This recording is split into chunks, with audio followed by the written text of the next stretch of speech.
Bismillahirrahmanirrahim. Assalamualaikum warahmatullahi wabarakatuh. Selamat sejahtera dan selamat petang. Okey, saya sebenarnya tunggu yang lain sebenarnya. Tunggu yang lain masuk sebelum kita mulakan, tapi jam pun dah pukul 2.35, jadi saya rasa kita mulakan. Dan bagi yang tak dapat hadir tu, kita ada rakaman. Okey, kita masuk sambungan kepada database yang dah akhir-akhir ni, iaitu Malaysia Thesis Online MAITO. Saya mula-mula masih database ni dibangunkan, seronoklah kan. Akhirnya Malaysia ada satu database yang kita boleh refer yang merujuk kepada semua universiti dekat Malaysia. Tetapi bila kita tengok kepada tahun demi tahun sehinggalah daripada awal 2000 berapa kalau dah start benda ni MAITO ni, kalau tak silap saya 2012 2010 mungkin, dan sehingga sekarang ni 2022 tak banyak yang berubah, banyak yang tak update dan sebagainya. Tapi okey, at least kita ada satu. Bila orang tanya, okey, kalau UK ada ETHOS, kalau Australia ada Truth, dan dekat Malaysia kita ada MAITO lah. Okay, kita explore MAITO ni, walaupun orang kata tak adalah sempurna, tapi kalau tanya saya, kalau tak explore tak best lah. Sebab banyak juga, saya sendiri pun banyak juga saya dapat tesis dengan menggunakan MAITO ni. Okay, yang ni daripada Malaysia, jadi dia punya link dia MAITO, myto.upm.edu.my/find. Okay, jadi ini dia punya muka depan dia lah. Kalau kita go through dekat website, seperti mana yang saya katakan, mungkin website ni boleh berubah-ubah, muka depan dia mungkin berbeza. Kalau tiba-tiba kita nak explore, tiba-tiba berbeza. Okay. Kalau rujuk kat sini, rekod banyak lah kan. Ada 1,500,847. So ada item atau dokumen yang ada dalam MAITO ni. Jadi kita boleh explore apa yang ada dalam MAITO ni untuk kita, fokus kita hari ni adalah untuk mendapatkan tesis. Okey, kita boleh klik dekat find ni. Dekat bahagian atas ni, ni find to get Malaysia Thesis Online. Nampak ni kat bahagian atas ni, find and get Malaysia Thesis Online. Lepas tu kita boleh klik find. So kat sini saya cuba satu. Saya type link construction. You all type lah tajuk masing-masing dan topik masing-masing. Kemudian bila dah type tajuk, kemudian kita klik find. Okey, dekat sini kita menemukan banyak result. Okey, dia ada ni. Mungkin kita tak percaya, ada banyak kajian yang buat link construction. Itu yang saya first impress bila saya buka kat MAITO ni. Saya selalu rasa macam tak ada research yang buat kat Malaysia. Jadi sebenarnya kita boleh juga kan, kalau orang tanya betul yang topik ni kat Malaysia tak ada orang study, apa proof? So proof dia kita boleh gunakan MAITO ni, bukti bahawa kurangnya atau tiadanya kajian yang dilaksanakan di Malaysia. So sekarang ni kadang-kadang bila kita nak mengatakan kita dah cari ataupun menggunakan kaedah habis-habisan, so apa proof dia? Kalau macam kita kat sini, kita boleh berkata lah, saya dah buka almost 35 database, at least pun 30 database thesis, dan kat situ saya dah buat gunakan new atau general search, dah gunakan advanced search. Memang kita dapat confirmkan memang tiada atau limited. Okay, jadi ramai juga researcher claim yang bahawa topik ni kat Malaysia belum ada. Macam mana you nak confirmkan bahawa topik ni tak ada tesis orang buat lagi dekat Malaysia. Jadi kita boleh gunakan MAITO lah. So dalam kes ni saya type link construction dan klik find. Saya jumpa beberapa tesis jugalah. Jadi kita tengok kat sini, saya berminat dengan nombor 13. Guideline of Lean Critical Success Factor Implementation in Construction Project. Ada guideline of Lean Critical Success Factor Implementation in the Construction Project. Jadi saya nak artikel ni, saya klik dia punya title tu. Okey, ada keluar satu paparan ni, ada sedikit maklumat dia berkaitan dengan siapa authors dia, format thesis, language English. Okey, kemudian subjek dalam engineering and civil engineering. So kita tahu yang ni adalah daripada UTM. Okey, Doctor of Philosophy, PhD. Jadi kita klik online access tu, ePrint utm.my. So saya dapat full text. Dapatlah ni. Kan? Jadi cuma dekat sini nak beritahulah, ada masa kita dapat full text tu penuh sampai habis. Ada yang 4 tadi kita dapat mungkin dalam 20 muka surat, ada yang dapat 40 muka surat dan mungkin bawah pada 10 muka surat. Jadi kalau kita tak dapat tesis yang penuh, menjadi tanggungjawab kita lah untuk tanggungjawab kita maksudnya kalau kita nak dapatkan full thesis tu ada dua cara, adalah kita terus pergi dekat macam ni dekat UTM, kita pergi dekat UTM. Okey, pergilah dekat kaunter tu sama ada dia boleh bagi kita soft copy ataupun kita kena pergilah dapatkan hard copy, kena salin lah. Jadi pengalaman saya tak semua tesis yang gunakan dalam Maito ni boleh dapat full text. Tapi at least tahulah bila macam tadi nombor 1 bila kita kata kat Malaysia kurang study. Macam mana you prove yang katakan kurang study?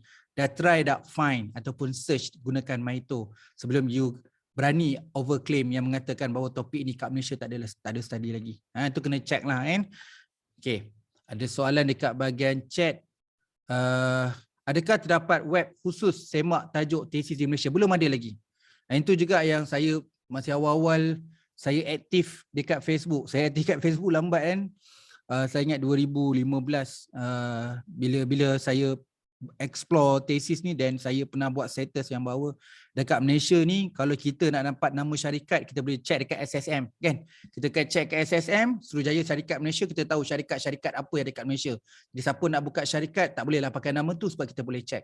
Tapi kat Malaysia ni kita tak boleh nak check apakah tajuk-tajuk tesis yang dibuat level master dan level PhD. Kita nak rujuk website di mana tak ada. Okey, salah satu option yang ada yang inilah. Yang inilah kita boleh gunakan Maito dan check. Jadi kita kalau nak tulis pun kalau nak tulis dalam tesis pun tak salah, setelah menyiasat dengan menggunakan keyword penyelidikan sekian-sekian dengan menggunakan database Maito membuktikan bahawa tajuk ini belum lagi dilaksanakan di Malaysia. Itulah kalau kita nak perjelaskan dengan meyakinkan bahawa kita dah guna Maito dan dengan menggunakan keyword yang spesifik untuk tajuk atau research ini membuktikan bahawa masih lagi limited ataupun tiada lagi. Jadi saya memang gunakan juga. Okey, kalau saya tanya dengan student, macam mana you confirm that yang you kata topik ni kat Malaysia tadi? Dia ada dua cara lah. Pertama kita buat SLR, Systematic Literature Review. Yang tu kita akan bincang besok. Okey. Yang kedua adalah kita kat Malaysia, kalau kata kat Malaysia tak ada, kita boleh gunakan Maito lah. Kalau luar negara, kalau you tanya pula, soalan Hazi ni tanya pula, boleh tak dapatkan web khusus untuk semak semua tesis yang ada di dunia ni? Pun tak ada. Dia tak ada satu platform. Kalau Ethos untuk UK je kan. Truth untuk Australia saja. Kalau Malaysia ada kat Maito. Kita belum ada lagi satu website yang cover kat semualah. Cuma nanti saya akan ada kongsikan satu lagi cara. Selain daripada kita pergi database tadi, saya dah tunjuk hari ni dekat Malaysia macam mana nak buktikan bahawa dekat Malaysia belum ada lagi tajuk tesis ini. Kita boleh gunakan Maito. Okey, yang ketiga nanti saya akan gunakan Google. Macam mana Google itu membantu kita untuk pastikan bahawa tak ada lagi tesis ataupun dissertation yang buat tentang topik yang kita kaji itu. Okey. Alright, terima kasih soalannya Hazizi untuk petang ni. Soalan pertama untuk sesi petang ni. Okey, jadi boleh explore. Saya patah balik, kita boleh explore. Jadi janganlah rasa masa macam alah Malaysia ni tak banyak tesis. Okey, banyak sebab kenapa kita kena tengok kat Malaysia juga. Kadang-kadang Malaysia dah banyak buat. Okey, kat sini juga kalau katakan pelajar kat sini. Katalah kat sini you all masih belum decide lagi. Belum register PhD. Sebab ada yang join cohort ni belum join lagi PhD kan. Sangat bagus. Saya daripada awal lagi, daripada 2015-16 saya dah sebut dah. Program yang saya buat cohort ni yang lebih yang dapat manfaat. Orang tu memang betul-betul dapat manfaat adalah orang yang belum register PhD. Dia belum register PhD, dia habis 12 minggu ni dia akan faham apa itu tesis. So dia kena tahu apa itu bab 1, macam mana nak tulis bab 1, kenapa bahagian ni sangat penting, kenapa benda ni align dengan semua chapter, apa mistake-mistake orang buat, apa yang perlu dia beri fokus dan beri tumpuan, dia jelas. So bila dia daftar PhD, dia dah tahu apa dia patut dia buat. Itu satu part yang sangat-sangat orang kata manfaat lah bagi mereka yang belum daftar PhD ataupun master. Tapi kita yang dalam in progress, kita sedar kita perlukan tambahan pengetahuan, kita perlukan akses untuk memantapkan dan memacu tesis kita boleh siap untuk masa-masa ke depan, semester ni atau semester seterusnya. Okay? Jadi klik find je kat sini. Mudah je, macam kita search kat Google lah. Masukkanlah keyword. Okay? Kita boleh gunakan advance juga kat sini, kat sebelah ni. Kalau nak guna advance, boleh klik kat advance lah. So kita boleh explore dekat advance. Contoh yang dia bagi ni, saya tak pakai advance lah, saya guna biasa je.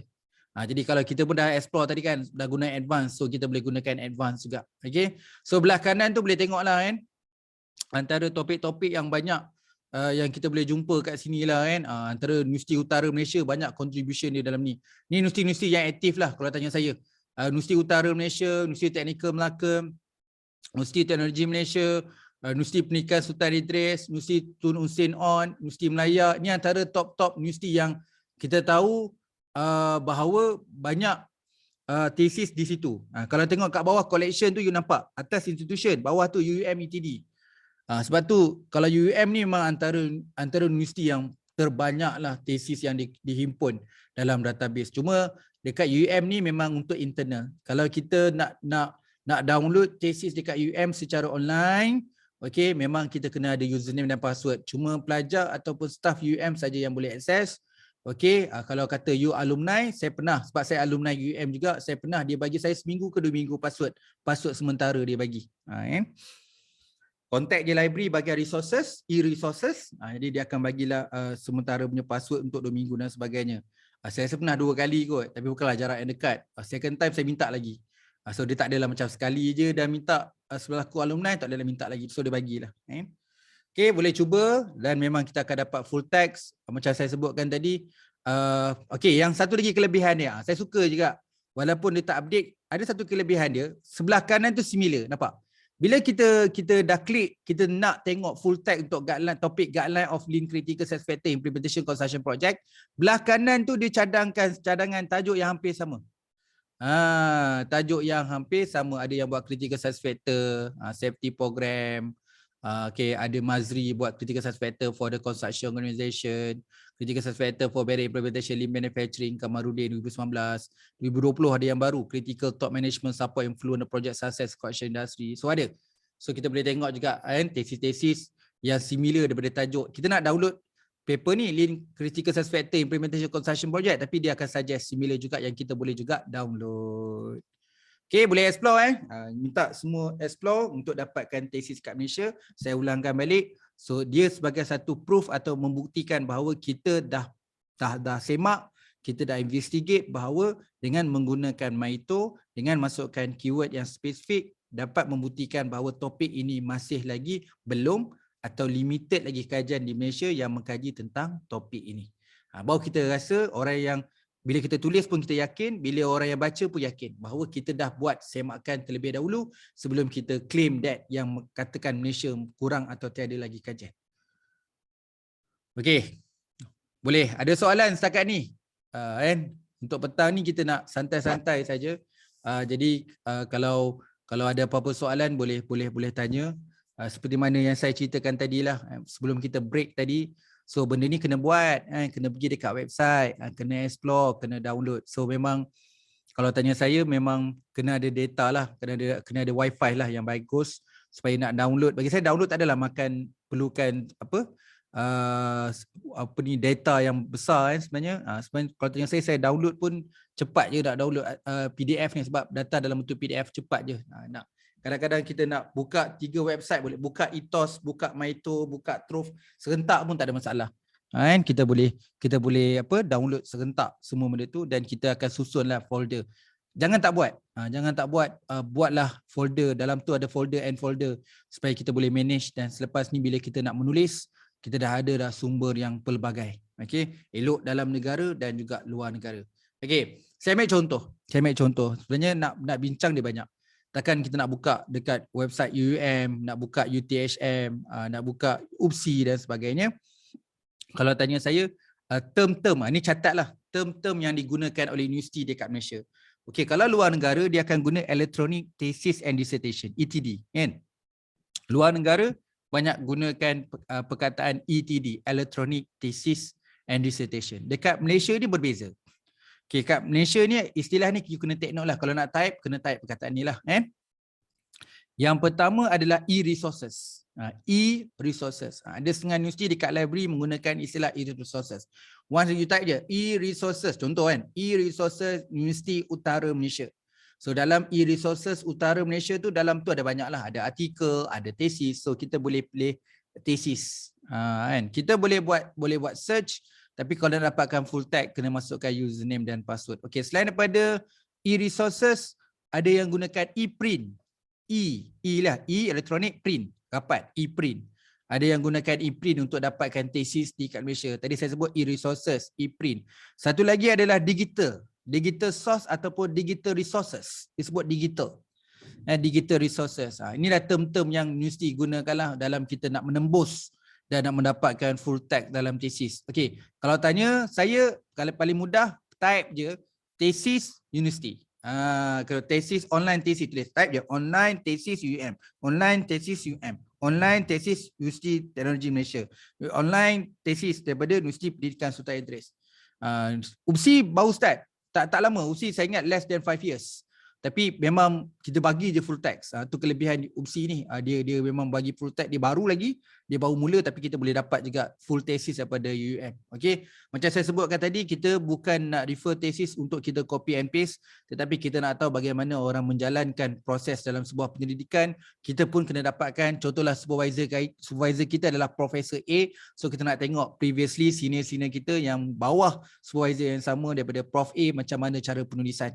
Okay, kita pun mungkin dah boleh agak siapakah penilai kita nanti. So rasa-rasanya kalau penilai A tu, student dia kalau buat PhD macam mana hasil, cara teknik penulisan dan kualiti penulisan dia, supaya kita tahu. Seorang researcher kena tahu juga apa kehendak supervisor dan juga kehendak bakal penilai, supaya apa yang kita rancang, apa yang kita tulis sebenarnya dapat memenuhi spesifikasi ataupun keinginan kedua-dua pihak, supaya tesis kita dapat diselesaikan dengan baik. Okay. Kalau kita claim tajuk belum dikaji di Malaysia berdasarkan MITO, perlu tunjuk evidence tak? Sebaiknya sinilah kan, dalam tesis saya tak nampaklah evidence, tapi kalau tak bagi evidence sinilah. Kalau saya nak claim bahawa topik ini tiada di Malaysia berdasarkan semakan dengan database tesis di Malaysia dengan menggunakan MITO. Cukup dah kan. Jadi kita tak perlulah tunjuk proof dan bukti dan sebagainya. Tapi kalau tanya saya, tak salah kalau kita screenshot. And screenshot memang bukti tak ada. Jadi kita boleh tunjuk dekat screenshot. Bagi saya screenshot tu dua keadaan. Kalau tanya saya, dua keadaan. Kalau saya lagi prefer saya letak kat appendix. Kan? Kalau kata bukti screenshot tu boleh refer in appendix A. Jadi kalau orang nak tengok benda tu, boleh tengok dekat appendix A lah. Tapi kalau you rasa benda tu tak salah juga nak letak dalam chapter, so boleh letak dalam chapter lah. And kita boleh check dengan MITO pasal topik ni masih belum ada lagi. Tapi bagi saya tak banyak lah. Tak ramai yang melaporkan bukti proof yang tiada kajian di Malaysia dengan menggunakan MITO tu dimasukkan dalam chapter 1 contohnya. Okay, kalau masuk ke appendix banyak. Saya sendiri pun sebenarnya kalau benda-benda macam ni, kalau you student saya memang prefer letak ke appendix. Kalau saya letak ke appendix lah. Appendix is something like macam orang kata benda tu kalau letak dekat chapter 1 mengganggu sikit lah. Macam tak percayalah pula kan. Kita pun dah semak, memang betul kat Malaysia tak ada. Okay, kita pun dah semak MITO, dah lah. So kalau as a proven, boleh rujuk kepada appendix 1A contohnya. Kita tak boleh kata apa macam bila researcher kan, yang ni kita akan bincang minggu depan. Kalau saya tak ada masalah kalau researcher nak refer surat khabar. Apa saja sumber yang kita ada dekat Malaysia ni? Kalau luar negara, kita duduk dekat barat, kita duduk luar negara, kenapa dia boleh boleh refer surat khabar? Kenapa kat Malaysia tak boleh refer surat khabar? Kalau tanya saya, boleh refer surat khabar, tapi cara menulis tu kena betul. Tak bolehlah merujuk berita harian, tak boleh buat citation macam tu. Okey, berdasarkan rumusan, kita buat kronologi. Kalau kata topik yang kita nak kaji tu kita nak ambil dalam masa setahun, sejauh mana dekat surat khabar membincangkan isu. Sebab surat khabar ni positif pun dia cerita, negatif pun dia cerita. Itu yang bagusnya. Kalau dalam jurnal ni banyak yang positif je. Okey. Jadi surat khabar beritahulah tentang topik kita nak kaji tu apa yang berlaku kat Malaysia dalam setahun. Jadi berita-berita dalam setahun tu you boleh buat summary dalam table. Jadi kita tak nampaklah according to berita harian, tak ada. Kan? Kita boleh kata, kita kata condition di Malaysia, isu ini sangat penting. Ini dapat dibuktikan dalam media, banyak menceritakan hal sudut positif dan sudut negatif. Okey, sila rujuk dalam jadual 1.1 dalam merumuskan perkara dalam tahunan 2021 hingga 2022. Jadi cara tu sangat penting. Kalau tanya saya, the way melaporkan itu, teknik gaya penulisan tu sangat penting supaya penilai dan supervisor boleh terima. Sebab kadang supervisor tak terima tu bukan disebabkan tak boleh cite surat khabar, tapi kaedah yang you gunakan untuk cite surat khabar tu kurang sesuai untuk pengajian siswazah. Okey, terima kasih soalan Hazi dengan Halifah. Okey. Ada soalan lain? Okey, kita ambil satu contoh lah. Kita tengok dekat UM Library Guide. Okey. Library Guide ni kadang-kadang ramai juga peserta-peserta kohort saya sebenarnya. Contohnya dalam bidang-bidang yang amat susah untuk mendapatkan tesis-tesis. Contohnya dalam bidang pengajian Islam, pengajian agama contohnya. Okey. Yang ni Library Guide, so umlibraryguide.um.edu.my. Okey, dekat website ni so saya boleh pergi dekat Library Guide. Kalau tengok kat sini saya boleh pecah go through. So kat sini saya pergi Islamic Study dengan pengajian Islam. Okey, so kita ada atas tu ada banyak lagi. Thesis and Dissertation. Okay, see more thesis related on the Islamic study. Kan? So kita boleh pergi lagi yang kalau in general bidang-bidang lain kita akan pergi je Library Guide um.edu.my. So kita tengok lagi bidang-bidang lain. Okay, yang ni dummy saya buat adalah nak tengok dalam bidang pengajian Islam. So search more thesis related Islamic study. Saya klik kat situ. Okay, bila saya klik kat situ dia akan keluarlah beberapa bahagian. So ada bidang filosofi general, ada psikologi, ada ethics, ada religion, Islamic, and kemudian ada Buddhism, Christianity, the Bible, doctrinal theology, practical theology, and Christian denomination. Jadi ada banyak kat situ lah. Paling banyak sekali dalam Islam, dalam bahagian teosofi lah, kan? Jadi saya berminat dengan bahagian religions. Ada 61 kat situ religion. Saya klik dekat religions. So dia akan ada abjad A sampai Z. Memandangkan kalau tanya saya lah kan, 61 tak banyak. Jadi saya just tengok je lah nama authors. Jadi banyak-banyak tu saya jumpa daripada Adibah Abdul Wahab. Saya kenal Adibah Abdul Wahab ni. Oh dia buat faktor, oh betul lah dia buat PhD dia pasal tajuk zakat. Jadi faktor mempengaruhi pembayaran zakat syarikat tersenarai awam di Malaysia. So saya pun klik. Okay, basically bagi full thesis. Bagi full thesis. Jadi yang ni saya klik dan saya akan keluar paparan macam ni dan saya klik download dan saya dapat full text. Dapat full text. Jadi apa yang dia listkan tadi 61. Jadi kalau tanya saya, ini antara dalam bidang saya jugalah. Jadi Library Guide ni merupakan tempat yang saya selalu buka dan selalu saya download untuk melihat tesis kat Malaysia. Saya dapat rasakan macam kita seronok kemarin you all cari buku kan, kemarin you dapat buku yang saya bagi tu seronok. So sebenarnya cari tesis pun sama seronok macam cari buku. Jadi dapat full text. Jadi banyak juga kan. Kalau macam ni terus terang, walaupun saya tak buat kaji pasal zakat, tapi bagus dalam ni dia menggunakan data secondary, data primary dalam kajian dia.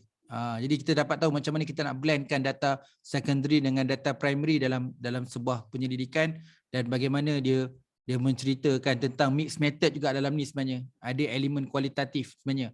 So macam mana kita kata, kalau tanya saya macam mana nak buat mixed method, bagi saya bukan mudah. Bagi saya boleh kita buat PhD student. Salah satu yang kita kata susahnya nak buat mixed method ni, salah satu research bagi saya mixed method dia tak susah. Ini kelebihan dia lah. Jadi saya kena tengok tesis, tak semestinya tengok topik. Saya nak tengok dari segi metodologi dia. Macam mana yang dikatakan sebagai buat mixed method. Kat Malaysia ni macam-macam versi mixed method. So kalau you kata memang susah, saya akui memang ada mixed method yang susah.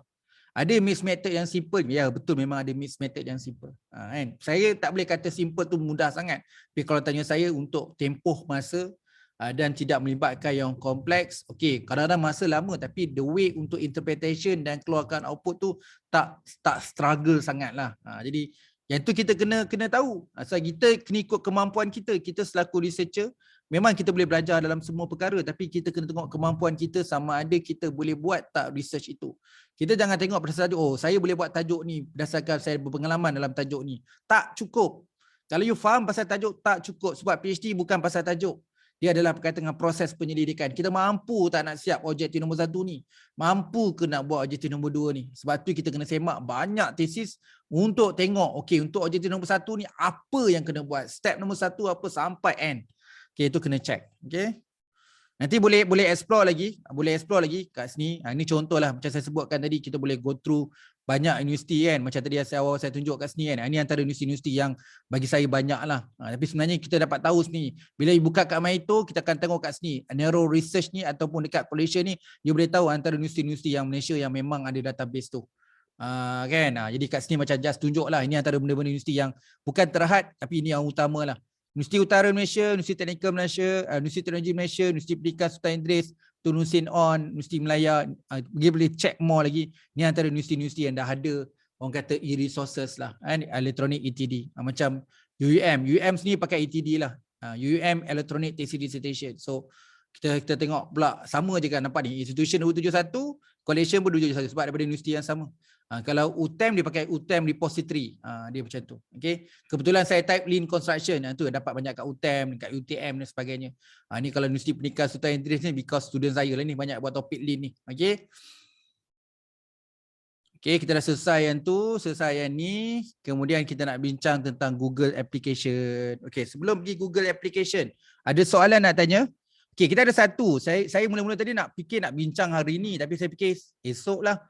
Dia bila cerita tentang Maito, dia kena cerita satu lagi. Nama dia adalah MySite. Dia ada Maito dan MySite. So untuk MySite ni adalah untuk cari artikel yang daripada Malaysia. Cuma kita pecah besok lah kan. Hari ni database tesis, esok database artikel jurnal. Jadi kita akan cerita MySite tu besok lah. Jadi selepas ni petang-petang ni atau malam-malam ni nak explore semua database ni boleh explore lah. So pagi tadi kita dah go through international, dah banyak dah kita pergi, kita dah masuk US, kita dah masuk UK, masuk Australia, masuk Kanada, masuk Pakistan, masuk India, semua negara yang ada membekalkan boleh dapat full text, boleh open access untuk dapatkan tesis, kita dah explore. So tadi kita dah mulakan pula dengan Malaysia, kita start dengan Maito dan saya buka dekat UM. Okay, minta maaf saya tak ada lah sedia untuk semua universiti Malaysia yang lain, tapi kita boleh gunakan cara yang sama seperti mana dalam Maito dan juga contoh tadi saya buat dekat UM. Okay, kita pergi pula yang seterusnya, 32, 33, 34, 35 adalah menggunakan Google. Jadi database website untuk dapatkan full thesis tu dengan menggunakan website universiti, kita tamat sampai database 31. So untuk 4 database yang lain ni adalah kita menggunakan Google Application. Okey, yang pertama Google Search ETD. Okey, ETD bukan pelik. Semua orang dah tahu ETD masuk Electronic Thesis Dissertation. Okey, simple je. Kalau kita nak cari Microsoft Word, lepas tajuk, contohlah management. Saya nak dapatkan file dalam Microsoft Word, management.doc. Kan? DOC kita dapat Microsoft Word. Kalau saya nak dapatkan satu slide PowerPoint, jadi saya nak cari bahan, saya type management.ppt. PPT adalah untuk PowerPoint. So kalau kita nak cari bahan berkaitan management untuk dapatkan file PDF, saya type management.pdf. So sekarang ni kalau nak dapatkan thesis and dissertation, so nak buat macam mana? Ini Google boleh bantu kita untuk find that thesis and dissertation. Okey, kita googlekan, kita try dulu Google thesis. Okey, ni Google biasa. Google biasa. Google search yang kita biasa buat hari-hari. So macam mana nak cari thesis? Buat macam ni, nampak? Kita .etd. Kalau .etd maksudnya nak dapatkan thesis lah, Electronic Thesis Dissertation. Jadi kat sini saya ambil step yang pertama. Okey, untuk pastikan topik kita tak terlalu, Google ni kan banyak data dia, takut dia akan find macam-macam yang kadang-kadang tak berkaitan pun. Jadi saya buka kata supply chain management. Kita boleh cakap N, tapi biasanya searching kat Google dia orang tak pakai N, dia orang pakai plus. Plus tu ibarat N lah. Jadi supply chain plus performance tutup kata .etd. Dapatlah banyak tesis. Ini contohlah saya dummy bila saya buka kata supply chain management plus performance tutup kata .etd, so dia dapat beberapa artikel yang berkaitan lah. Kita pun tahu, kita nak tahu bahawa topik ni strong tak strong UM ni. Nombor 1 dah jumpa dia dah. Relationship of supply chain capabilities tu daripada UUM. Tu nama dia Lee KL tu. KL tak tahu nama penuh dia apa kan. Jadi bagus tesis ni dah ada 6 orang yang cite. Itu kelebihannya, universiti tak nampak benda ni. Kalau kita buat tesis kita di online kan, ramai orang boleh cite, jadi baguslah kan. Jadi reputasi dan juga ranking universiti tu mudah untuk naik. Jadi case ni memang kita tengok kat sini saya tunjuk macam ni lah, supply chain relationship of supply chain capabilities and okay. Alright, kita tukar, rasa macam tak nak lah, rasa katakanlah kita pakai ni tadi, bila pakai buka kata dengan tutup kata tak banyak dapat. Jadi kalau rasa tak banyak buang. Option yang kedua, kita type je supply chain management plus performance, tak perlu buka kata tutup kata, tak perlu. Sebab tadi tujuan dia buka kata tutup kata tu kalau kita terdapat terlalu banyak, jadi dia memfokuskan. Tapi kalau tak banyak, buat macam ni. Tutup kata, buka kata tutup kata tu buang. Okay, tinggallah jadi supply chain management plus performance.etd. So kat sini dapat banyak. Dapat banyak. Dapat Ohio University kan. Dapat lagi platform-platform yang lain untuk dapatkan full text. Jadi Jadi bagus juga guna Google ni. Kadang-kadang kita dah guna database tadi mungkin tak dapat. Jadi ini juga kelebihan. Mungkin juga bila kita gunakan google.etd ni kadang-kadang dah dapat lah yang tadi kita dah gunakan apa ni US punya database tadi dah dapat lah artikel-artikel tesis-tesis ni. Tapi saya nak ajar juga macam mana nak cari tesis dengan menggunakan Google. Okay. Jadi minatnya yang mana? Kalau minat yang atas tu klik lah. Katalah saya minat yang pertama tu Dissertation Ohio Link ETD. Saya klik. Okay, memang dapat full text. Dapatlah full text. Jadi sebenarnya cuma Google ni jangan terlalu bergantung lah. Sebab Google ni memang limited. Tak semua kita boleh. Ada setengah website dekat universiti tu, kita Google tak tembus tau. Kita dah search betul tapi tak dapat artikel tu. Tapi kalau kita guna Ethos dapatlah pula. Itu yang saya nak kongsikan bahawa kadang-kadang guna Google ni kadang tak berjaya tembus juga tesis-tesis yang kita sepadan dengan apa yang kita nak kaji. Okey, alright. Jadi kat sini katakanlah ada setengah orang kat Malaysia ni. Kadang-kadang kawan saya, student-student saya ni kadang dia nak cari questionnaire. Oh, saya nak buat tajuk lah, nak buat kajian. Macam mana nak dapat questionnaire? Buat macam ni. Contoh tadi supply chain management plus performance plus questionnaire. Jadi kalau nak cari questionnaire plus questionnaire. Maksudnya nak cari satu tesis yang ada kaitan dengan management, ada kaitan dengan performance tetapi ada menghasilkan questionnaire. Buat macam ni lepas tu .etd. Okay, ternyata bila kita buat supply chain management plus performance plus questionnaire.etd, kita jumpa tesis yang ada soal sidik kat belakang. Ramai orang kata kenapa kita nak refer tesis. Tesis ni kat belakang dia appendix tu sangat penting. Dekat appendix tu lah ada soal sidik, ada soalan interview, ada senarai semak dan sebagainya. Kita kena tengok. Jadi kadang-kadang tengok tesis benda yang antara yang paling berharga adalah dekat appendix. Kena tengok yang tu. Jadi saya nak tengok yang atas tu daripada tesis WW tu, performance measurement tu, saya tengok dah ada orang cite dah pun. Okey lah tu. Jadi saya pun klik dekat PDF. So saya dapatlah full text. So kajian ni berada di dekat Canada. Jadi kita nak check betul ke tesis ni ada soal sidik. Kita pun scroll down, betul lah ada. Dekat bahagian appendix dia dah share dah questionnaire of performance measurement of management supply chain. Jadi kita bolehlah sama ada nak adopt atau nak adapt soal sidik ni bagi tujuan kajian kita. Jadi dengan menggunakan keyword dalam Google ni, dengan tambah perkataan questionnaire kat belakang .etd, kita boleh dapat juga kita punya instrumen. Jadi jadi boleh tak kita tadi pakai advanced search, pakai Ethos, pakai advanced search tadi. Boleh tak saya tambah lagi satu keyword saya questionnaire? Boleh. Macam saya tadi saya tak tunjuk kan. Jadi sebenarnya questionnaire ini merupakan satu keyword sebab dia akan bantu cari kita tesis yang ada questionnaire kat dalam. Walaupun tak sempurna sebab dia robot kan, komputer ni robot. Kadang-kadang dia pun terlepas juga. Jadi kurang-kurang nak cepat, kalau tidak kena manual kan, kena dapatkan tesis check satu-satu. Tapi kita boleh mulakan dulu dengan tambah plus questionnaire.etd, electronic thesis dissertation untuk dapatkan full text. Okey, dapatlah full text kat sini kan. Okey, right. Saya tengok ada yang komen dekat bahagian chat tu. Betul ke kita hanya baca abstrak untuk tentukan jurnal tersebut sesuai ke tak sesuai? Okey, saya tak setuju kan. Saya jawab macam ni. Saya tak kata baca abstrak tak bagus. Saya akui baca abstrak sangat bagus dan kita boleh cite. Kita boleh cite juga. Tengok je abstrak kita boleh cite. Namun abstrak itu hanyalah ringkasan. Kita tak tahu finding penuh. Kita tak baca kan, baca artikel ni atau baca tesis ni, bahagian wajib yang kena baca adalah cadangan. Kesimpulan tu. Jadi kalau kita baca abstrak, kita tak baca kesimpulan, banyak benda kita tak dapat, kita miss. Seorang researcher, kalau betul-betul lah kan, kalau katalah kan, kalau kita pergi makan kat kedai tu, tak semua makanan kita makan, tapi kita nak dapatkan satu makanan yang kita dah lama tak makan. Kalau dapat makan tu kita puas. Kalau orang baca tesis, tak baca kesimpulan, ni something wrong. Ni, siapa baca tesis, tak baca bagi kesimpulan, memang something wrong. Kau biar betul ni. Dapat tesis, tak baca kesimpulan. Pelik ni. Dia macam tu lah. Kan? Ibarat macam kalau pergi makan kan. Pergi Muar, tak makan mi Bandung Muar. Pelik lah dia. Pergi Penang, tak makan nasi kandar. Pelik lah pula. Kan? Pergi Melaka ataupun Johor, tak makan asam pedas. Pelik lah pula. Kan dia jadi macam tu lah. Jadi kat sini kalau dapat tesis atau artikel jurnal, you tak baca bagi kesimpulan, rugi banyak tu. Rugi banyak tu. Jadi kalau tanya saya, kalau saya baca abstrak untuk tentukan jurnal tersebut sesuai ataupun tidak tu belum cukup.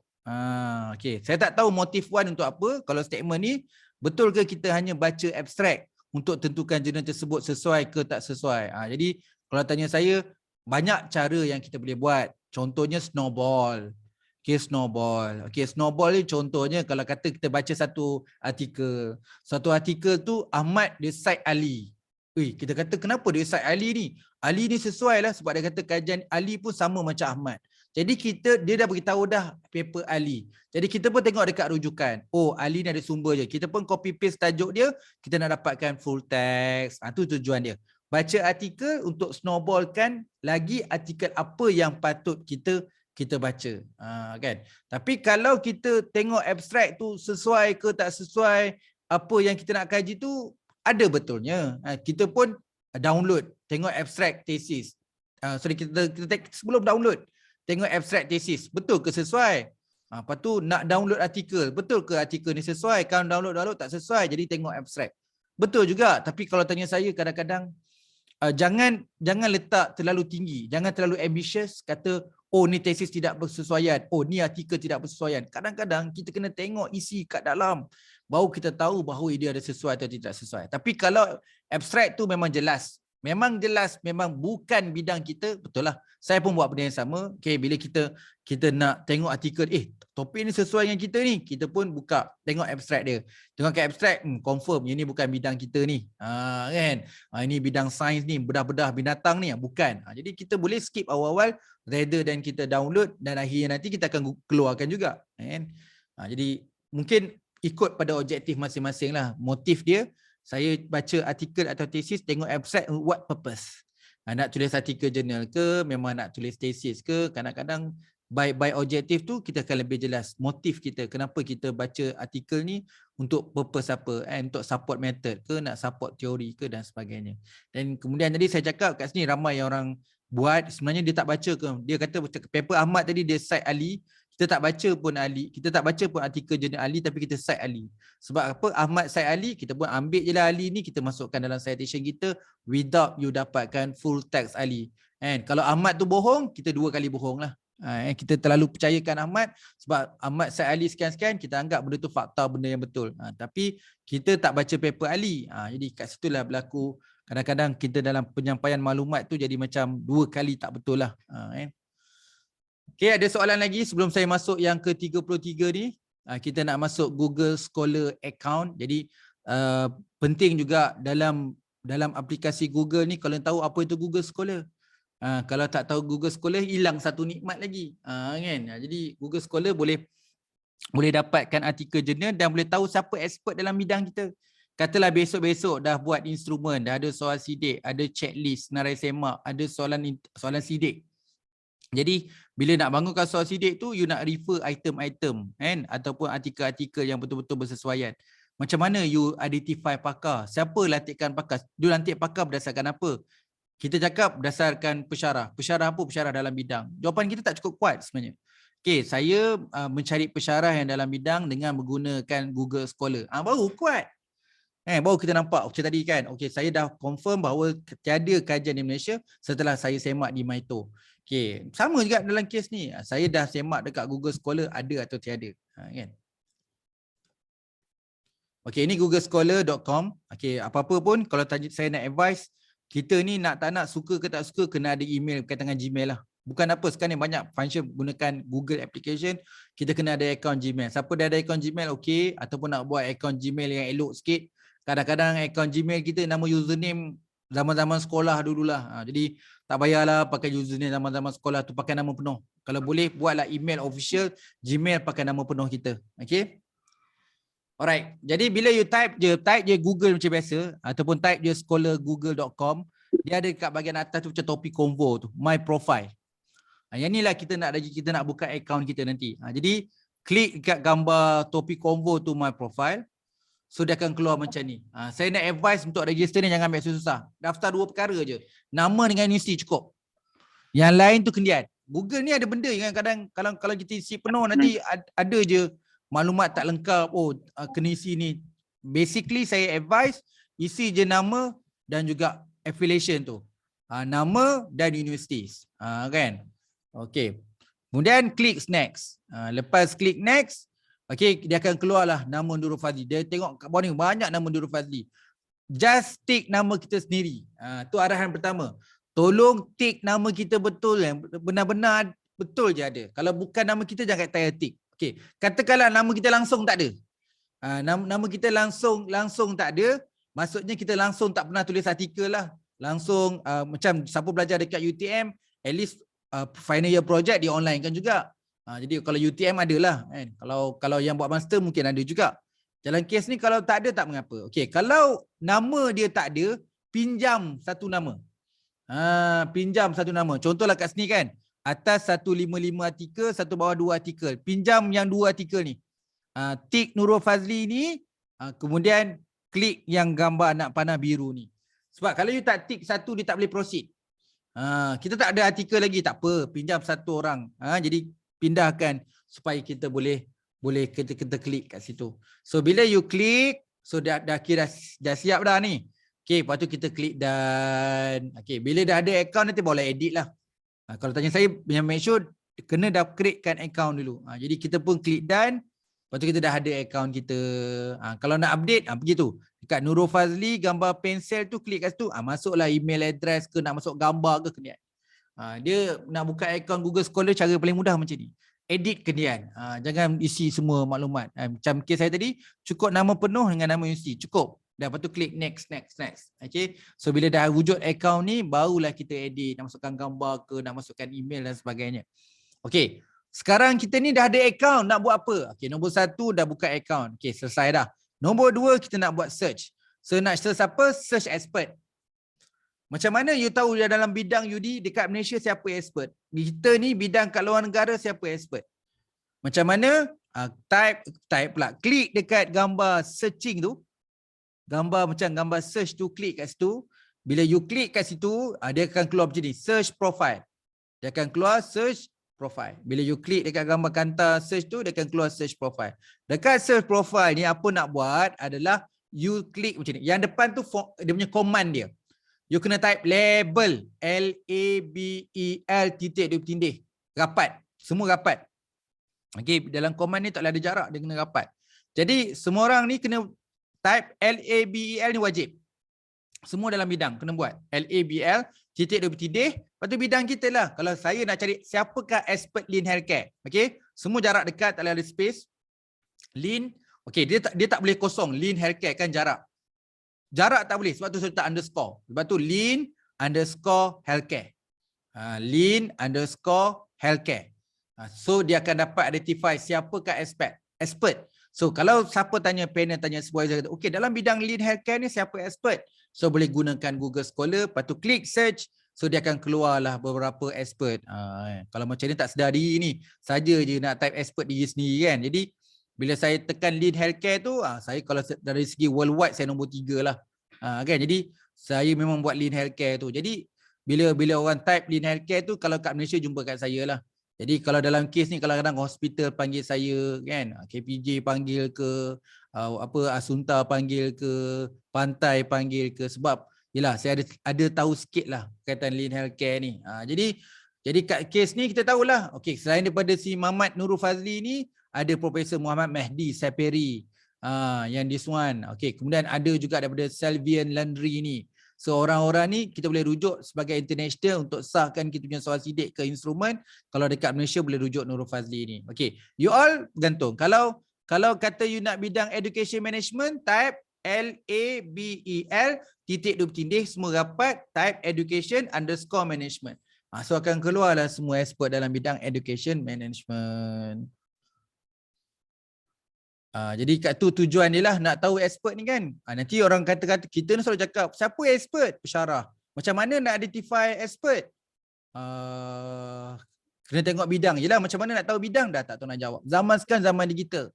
Orang percaya dengan sumber database yang ada. Kita kata macam ni. Okey, untuk identify pakar, saya menggunakan Google Scholar dengan menaip kepakaran dalam bidang lead healthcare. Dalam lead healthcare menemukan beberapa expert, saya mengambil top 10 expert dekat sini sebagai saya punya expert validity punya persons.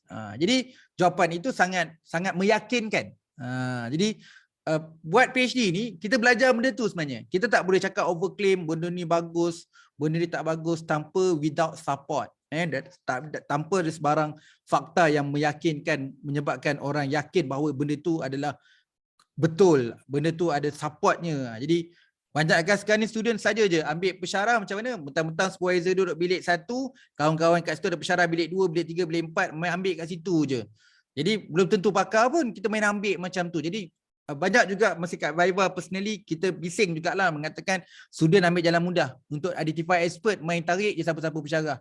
Jadi tak ada satu decision making yang betul, tools yang decision making yang betul dalam decide macam mana nak identify pakar kan.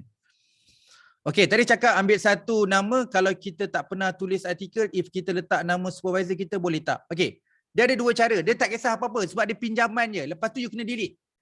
Saya patah balik untuk soalan 1 tadi, bila kita tak ada artikel, saya undur balik bila kita tak ada artikel tadi, mana tadi kita nak daftar tadi? Okey, kat sini. Katakanlah kita type nama Nurul Fazli Habidin. Tapi ada nama kat bawah ni bukan Nurul Fazli Habidin, ada nama dia Muhammad Fazli Habidin. Tu bukan kita tu, tapi sebabkan kita tak ada artikel, pinjamlah sekejap Muhammad Fazli Habidin ni. Okey, katalah saya pilih yang nombor 2 ni, lepas tu klik panah biru kan. So, bila dah complete done ni, dia akan keluar semua artikel kat bawah ni. Dan artikel kat bawah tu bukan artikel kita. Bukan artikel kita, kita cuma nak pinjam je. Klik dekat kotak ni, klik, lepas tu ambil titik 2 bertindih ni, ada nampak 3 titik ni, klik 3 titik tu delete. Delete semua, sebab itu bukan artikel kita. Kita cuma nak daftar tadi, syarat nak daftar kena ada artikel. Kita tak ada artikel. Tapi ada cara, trik dia, kalau macam mana nak ada account juga. Kita pilih je siapa-siapa, tadi nak play supervisor ke suka hatilah, jadi nanti lepas tu you delete. Tapi janganlah cari supervisor, buat supervisor tu ada 100, jenuh nak delete, banyak now. Carilah 2, 3 je, jadi senang nak delete kan. Kalau kata ambil supervisor ada 600 artikel, jenuhlah kita nak delete satu-satu. Kan? Cari yang mudah lah, gunakan yang mudah. Kalau boleh daftar tak ada masalah lah. Boleh daftar tak ada masalah lah. Yang belum daftar tu tak ada artikel pun, okey, rezekilah. Ada yang boleh daftar walaupun tak ada artikel kan. Tetapi ada juga yang tak boleh daftar kalau tak ada artikel. Kalau dah boleh tu okey dah. Wit Mala dia beritahu kat sini dah respon, dia tak ada artikel pun tapi dapat daftar. Maksudnya dah boleh lah. Sebab dah ada daftar dengan OCID dan sebagainya lah. Tapi kita ambil kalau pelajar baru belum ada, kita kena pinjam dulu lah. Senangnya tak susah je, pakai je macam tadi Nurul Fazli sebab 2 je kan. Tik itu pergi ke anak panah biru, lepas tu dia klik done, lepas tu nanti dia akan keluar paper Nurul Fazli tu. Itu bukan paper saya. Pergi tik kat situ delete. Pergi kat titik 2, 3 tindih tu delete. Jadi hilang dah. Jadi automatic kita dah ada account. Jadi jawab soalan tu boleh ke? Boleh. Wan tengoklah. Kalau tanya saya supervisor biasanya artikel banyak. Jadi penat sikit lah nak delete lah. Kan? Sebab yang ni account kita, kita tak boleh letak artikel orang lain. Artikel kita tak kisahlah first author ke second author ke tak ada masalah. Jadi dalam ni boleh masuk banyak. Kita punya thesis boleh, kita punya proceeding pun boleh, journal pun boleh, tulis buku pun boleh, tulis dalam surat khabar pun boleh. Jadi semua kita boleh add dalam ni. Tak semestinya dekat ni artikel journal. Jadi pergi kat titik 2 bertindih ni, you klik, kat situ ada add article manually. Jadi kita boleh add article manually lah. Try titik 2 bertindih atau gambar plus ni. Kadang saya confuse juga antara dua ni yang benarkan kita boleh add article manually. Boleh. Kita try, tak dapat tanya balik. Boleh. Nanti refer juga slide ni jugalah. Okey, ada soalan lain? Sebelum saya teruskan. Kita dah tahu dah macam mana nak cari expert kan? Penting jugalah. Nampak ni, saya ada tunjuk. Macam mana nak add artikel? Katalah saya pernah ni hantar artikel proceeding tapi tak dapat detect lah. Sebab proceeding kita manual, dia tak di-online kan. Saya tulis kat surat khabar tapi tak masuk pun. Okay, klik gambar plus ni. Klik gambar plus ni, klik plus.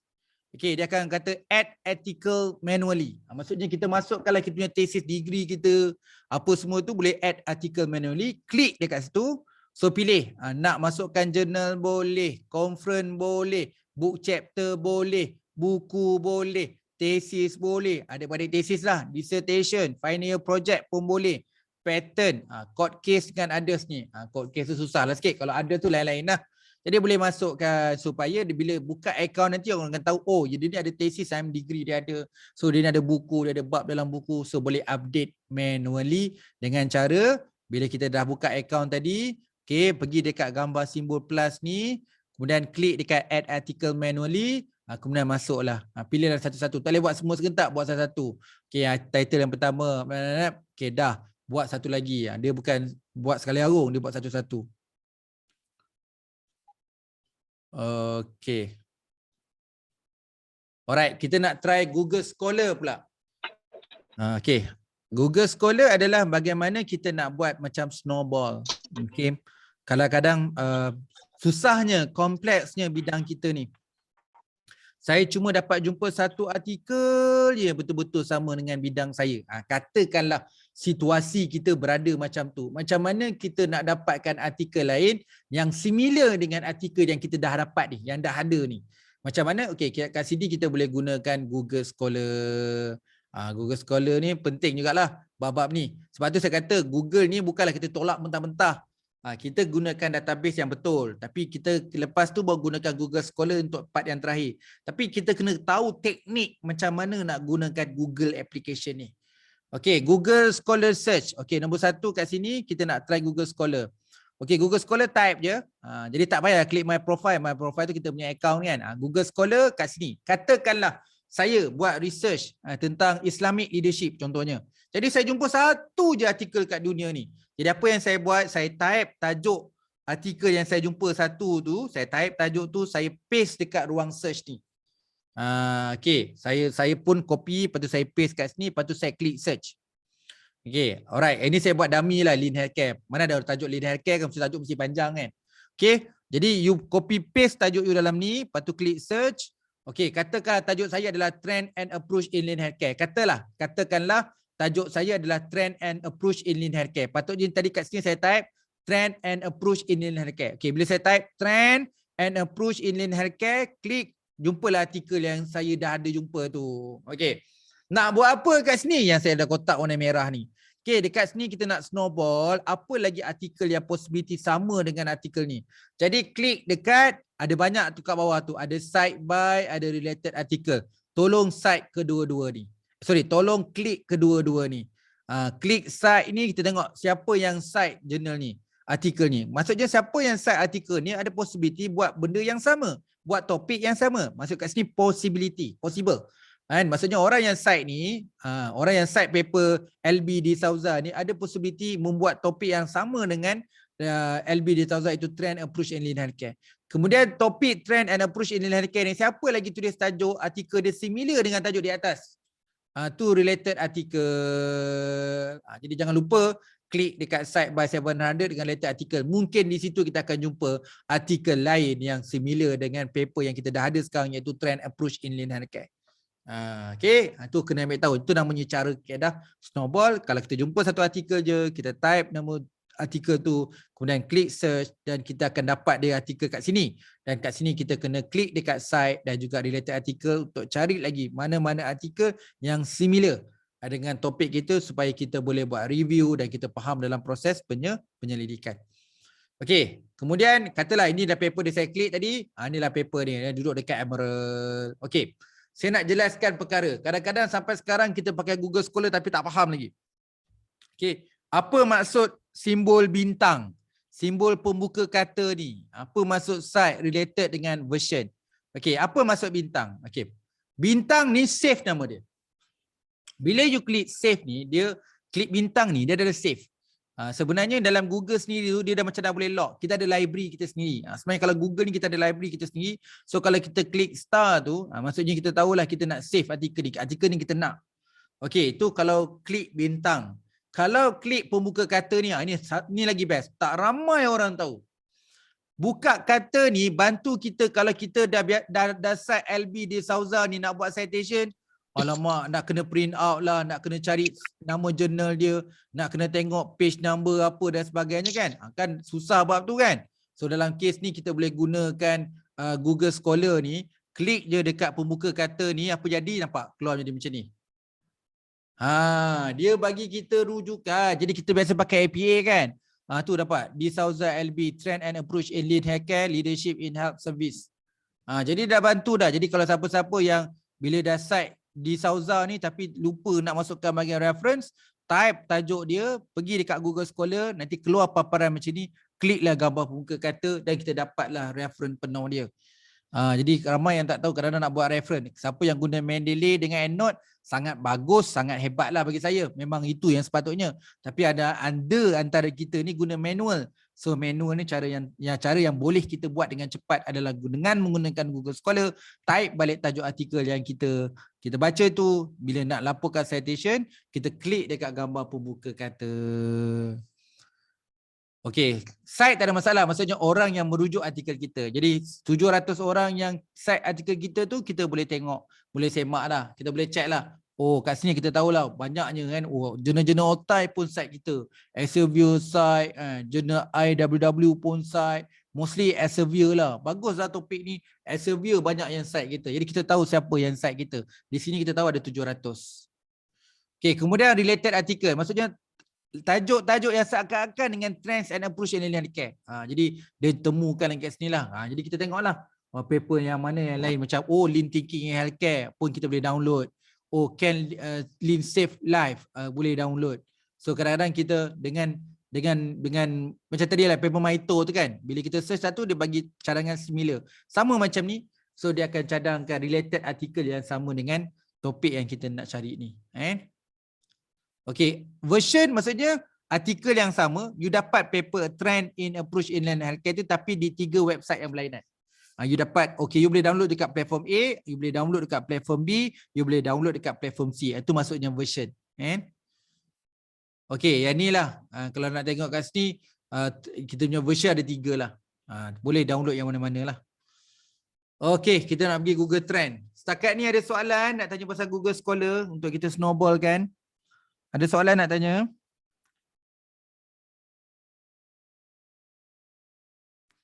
Okey ke dekat bahagian chat tak ada lagi soalan untuk Google Scholar ni. Jadi lepas ni boleh nasihat kawan-kawan lah.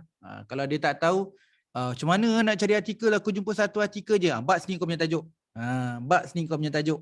So kita ambil je tajuk tu dan kita pergi dekat Google Scholar. Macam ni kan, kita ambil je tajuk dia. Kita pergi dekat Google Scholar tu kita paste kat sini. Kawan kita nak cari lagi ada tak artikel yang macam ni seakan-akan macam ni. Kita ambil tajuk dia, kita copy kat sini, kita paste, lepas tu klik kat sini, kemudian kita dapatlah artikel dia. Ini artikel yang dia ada tu. Kita semak lagi dekat related artikel dengan site by ni, kita buka kat situ, kita cari find. Mungkin di situ ada lagi artikel-artikel yang similar apa yang nak buat.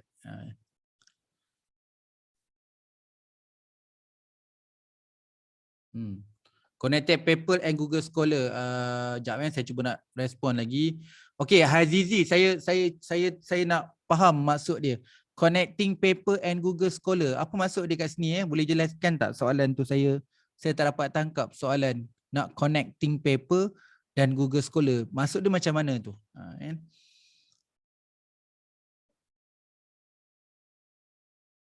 Okey, dia macam ni Saliza, kadang-kadang artikel kita tu ada banyak tempat. Kadang-kadang artikel tu ada dekat Google Scholar, artikel tu ada dekat ResearchGate, artikel kita tu ada dekat Academia, artikel kita ada dekat direct website. Jadi bila artikel kita banyak di banyak tempat, lagi ramailah orang senang dapat artikel kita lah. Macam kita ambil kat Malaysia ni tengok 7E. Jadi 7E tu ada kat mana je? Dekat satu kampung pun ada 2-3. Satu daerah ada lagi banyak 7E. Satu negeri ada banyak. Jadi orang senang nak beli barang-barang 7E sebab ada dekat mana-mana. Sama juga artikel lah. So artikel tu berada di banyak platform. Senang orang yang nak temukan artikel tu. Kita selaku penulis, kita bukan hanya nak artikel kita terbit, tapi kita nak artikel kita baca. Jadi nak pastikan bahawa artikel kita dijumpai dan juga dibaca. Pastikanlah artikel kita mudah didapati di mana-mana website. Banyak version lagi baguslah. Maksud artikel kita boleh dapat banyak tempat. Maksud kat sini kalau kata kita nak makan nasi lemak Kampung Baru. Jadi nasi lemak Kampung Baru tu boleh dapat kat Kelantan juga, boleh dapat kat Terengganu pula, dapat kat Tanjung Malim. Jadi senang nak dapat. Tu maksud dia version. Bukanlah version ni dia jadi artikel tu macam version 1, version 2, version 3, tidak. Maksud artikel yang sama berada di pelbagai website yang ada. Jadi kadang-kadang kita tak jumpa website A tapi kita jumpa kat website B. Azizi, saya tak dapat lagi soalan Azizi tu. Apa maksud dia? Saya guna situs connecting paper kemudian keluar pilihan antaranya Google Scholar. Kenapa tak dapat buka? Sekejap, saya cuba nak faham. Saya masih tak dapat lagi ni. Saya guna situs connecting paper kemudian keluar pilihan antaranya Google Scholar. Kenapa tak dapat buka? Kenapa tak dapat buka tu mungkin link tu lah. Mungkin link tu tidak lengkap atau dan sebagainya. Kan? Kalau tanya saya, biasanya jurnal macam inilah. Kalau saya faham, saya cuba nak faham soalan Azizi tu. Kita banyak yang bila sebut kita try pakai artikel jurnal contohnya. Saya pakai artikel jurnal Science Direct. Jadi saya berminat dengan satu artikel tu. So bila saya klik artikel tu untuk download, dia akan cadangkan lagi similar artikel. Dan kita boleh cite juga similar artikel. Sama macam Maito tadilah. Bila kita nak download satu tesis tu, dia akan cadang lagi similar tesis yang kita patut download juga. Dan biasanya dia akan bagi hyperlink yang betul lah. Jadi kalau hyperlink tu kita pergi tapi tak dapat tu, bermaksud dekat situ adalah bahawa hyperlink tu mungkin ada error lah. Ada yang tak lengkap dan sebagainya. Okay. Dia tu teknikal lah, kita tak boleh buat apa kan kalau tak guna hyperlink, tak tahu mungkin pening dia ke ataupun link yang dibagi tu tak lengkap dan sebagainya, memang tu tak boleh nak buat apa-apa lah. Tapi kalau tanya saya, bila tujuan saya nak kita panggil snowball ni, kadang-kadang ramai researcher bila dia ada satu artikel dot site ada yang sama je, itu kita panggil single citation lah, single source. Bila tulis dalam tesis dot site orang yang sama je. Itu satu. Yang kedua, site yang lama. Tadi site orang yang sama, sekarang ni site artikel yang lama. Sekarang ni kita ada macam kata paper trend ni kan. Paper trend ni tahun bila? Paper trend ni tahun 2009. Takkan kita nak cite dia je, si Albi de Souza ni 2009. Lama sekarang ni 2022. Dah berapa lama dah? Dah lebih 10 tahun. Jadi kita nak check kat sini, mungkin ada site dengan related artikel ni, ada yang dah terbit 2022. Jadi dia menemukan artikel yang baru. Jadi kita tak adalah bergantung nak cite LB de Souza je lepas ni. Sebab ni 2009. Tapi citation, panel tanya mana citation 2022, mana 2021, mana 2020, 2019, 18, mana? So dengan menggunakan find lagi artikel yang similar dengan topik ni, sama ada dekat site by ataupun related artikel, menyelesaikan masalah kita bila panel dan supervisor minta untuk update kita punya reference ataupun literature. Okay. Ada lagi soalan? Okey. Nanti bolehlah kalau saya punya jawapan ataupun saya tak dapat menangkap soalan itu, mohon maaf, boleh tanya juga, saya cuba respon lagi. Okey, kita dah sampai yang terakhir. Okey, yang terakhir adalah yang kita nak buat dekat sini adalah Google Trend. Google Trend ni kalau tanya saya, bukan hanya digunakan untuk dalam penulisan artikel, tetapi dia sangat juga berguna dalam penulisan tesis atau research grant untuk kita ada visual. Visual macam-macam dalam latar belakang. Dalam bahagian latar belakang kita boleh tengok trend statistik kan, kita boleh tengok jadual dan sebagainya. Tapi saya nak kongsikan juga adalah Google Trends. Jadi Google Trends ni kita boleh gunakan juga dan kita boleh masukkan dalam research background kita sebagai bukti. Kan. Kita ni saya suka macam tu. Mungkin adalah resources atau database pembuktian kita tak kuat tu cerita nombor 2. Boleh ke percaya dekat Google Trends? Boleh ke percaya dekat Maito? Itu je yang ada, yang consider dia public boleh access. Kan? Jadi saya nak ajar juga. Kan? Saya tak nak fikir pasal bagus dengan tak bagus, tapi saya fikir kita selaku researcher, kita kena tunjukkan apa yang berlaku, dan semua yang berlaku tu bukan saya just make it simply, sebab benda tu ada sumber dia. Jadi kat sini kita nak tunjuk dekat Google Trends. Okay, Google Trends. Sekejap ada soalan dekat chat. Okay. Alright, kita akan cover dekat Google Trends website. Okay, Google Trends website ni trends.google.com ataupun type je kat Google tu Google Trends. Dapatlah. Ada S Trends. Okay. Sekarang ni dia punya link trends.google.com. Okey, macam ni website dia. Dia mungkinlah the way saya masih buat slide ni mungkin tahun bila kan, tahun lepas mungkin dia dah tukar warna tu, mohon maaf lah. Tapi saya ingat application ni masih kekal. Cuma dia tukar-tukar sikit biasalah kan, website dia tukar-tukar sikit. Okey. Tapi yang lebih penting kat sini adalah kita nak explore what the world is searching. Ya, kita nak tengok sekarang ni apa dia, apa yang sedang dunia cari. Macam kita lah, kita cari tesis, cari artikel. Maksudnya sekarang ni apa manusia sedang mencari. Ini kita boleh gunakan Google Trends. Okey. Alright. Kalau nampak kat atas ni, nampak kat sini. Kalau dia cuba bagi example. Kalau Taylor Swift dengan Kim Kardashian, saya tak kenal lah ni. Jadi nampak kat sini, oh kalau Taylor Swift ada kat negara-negara ni. Kalau Kim Kardashian dia cover warna merah ni. Kalau saya faham kat sini, Kim Kardashian ni lebih popular berbanding Taylor Swift. Okey, kalau tengok World Cup, nampak World Cup ni. World Cup menguasai hampir seluruh dunia. Semua orang sedang mencari tentang World Cup sekarang ni. Tapi ada juga negara-negara yang putih ni yang tak tengok World Cup. Rasa pelik lah juga. So, kita tengok kat sini. Football dengan American football. Mungkin data US. Jangan terkejut kan, dekat US cuma ada football ada berapa je. Tapi American football ramai orang cari. Jadi itu bawah tu example lah. Okay, sekarang ni kita nak tengok macam mana kita nak tengok condition di Malaysia tentang apa yang kita nak cari. Okay, katakanlah saya type perkataan COVID. Kan, saja je dulu kan. Kebetulan saya buat slide ni masa COVID. Awal-awal dulu. So saya type COVID. So COVID ni saya tak buat apa-apa, sekarang dia keluar macam ni. Jadi bila keluar gambar raja ni saya kata, apa saya keluar gambar raja kat sini? Oh, baru saya faham. Ini dekat United States. Selepas 12 bulan. Maksudnya tengok dalam setahun. Okay, bila setahun sekarang ni macam ni lah rupa dia. Macam tak best dia graf ni. Oh, jadi saya kena explore. Ni namanya Google Trends kena explore. Jadi saya cobaan kedua. Cobaan kedua saya nak buat COVID masih lagi kat United States tapi 90 hari. Oh, bila tengok 90 hari baru nampak pattern dia. Oh, baru nampak graf ni kan. Okey, nampak cantik sikit. Jadi saya explore lagi. Cobaan yang ketiga. Saya nak tengok COVID-19 dekat Malaysia dalam 3 bulan. Jadi nampak track je lah. Mula-mula kan awal-awal pasal COVID, semua orang nak tahu pasal COVID. Lama-lama orang dah tahu apa itu COVID dah. Orang dah tak carilah apa itu COVID. Graf ni menurun lah. Jadi COVID ni awal-awal lagi tu je orang duk cari maksud dia. Sekarang dah kurang dah. Jadi walaupun 3 bulan kita nampak graf dia decline tentang orang cari COVID dalam Google. So saya nak try benda lain. Ni belum lagi, sorry. Ni masih lagi COVID. Kalau kat Malaysia hari tu yang paling tinggi adalah yang bila nak mencari tentang COVID adalah negeri Sabah. Lepas tu ada Labuan. Lepas tu Selangor, Putrajaya dengan Penang. Lepas tu kita pun pelik. Kenapa Sabah tinggi orang search pasal COVID? Kan? Jadi kat sini cerita pasal kenapa dia tinggi sebab perkeso COVID test, permohonan bantuan COVID di Sabah. Jadi rupanya times 3 bulan tu banyak yang perbincangkan di negeri Sabah rupanya. Sebab tu dekat search banyak search pasal COVID di Sabah. Lepas tu perkeso COVID-19 test. Rupanya ramai juga search pantun raya COVID. Ketiga tu lah kan. Jadi tu nombor 4 paling tinggi. Permohonan package bantuan COVID-19 Sabah. Jadi apa yang kita tahu, bila dengan menggunakan Google, kita dapat tahu. Kan, orang nak berniaga ke, orang nak buat research ke, kita dapat tahu apa orang nak dan sebagainya. Okay, saya zoom lagi untuk mantapkan kefahaman kita ni, kita nak buat comparison.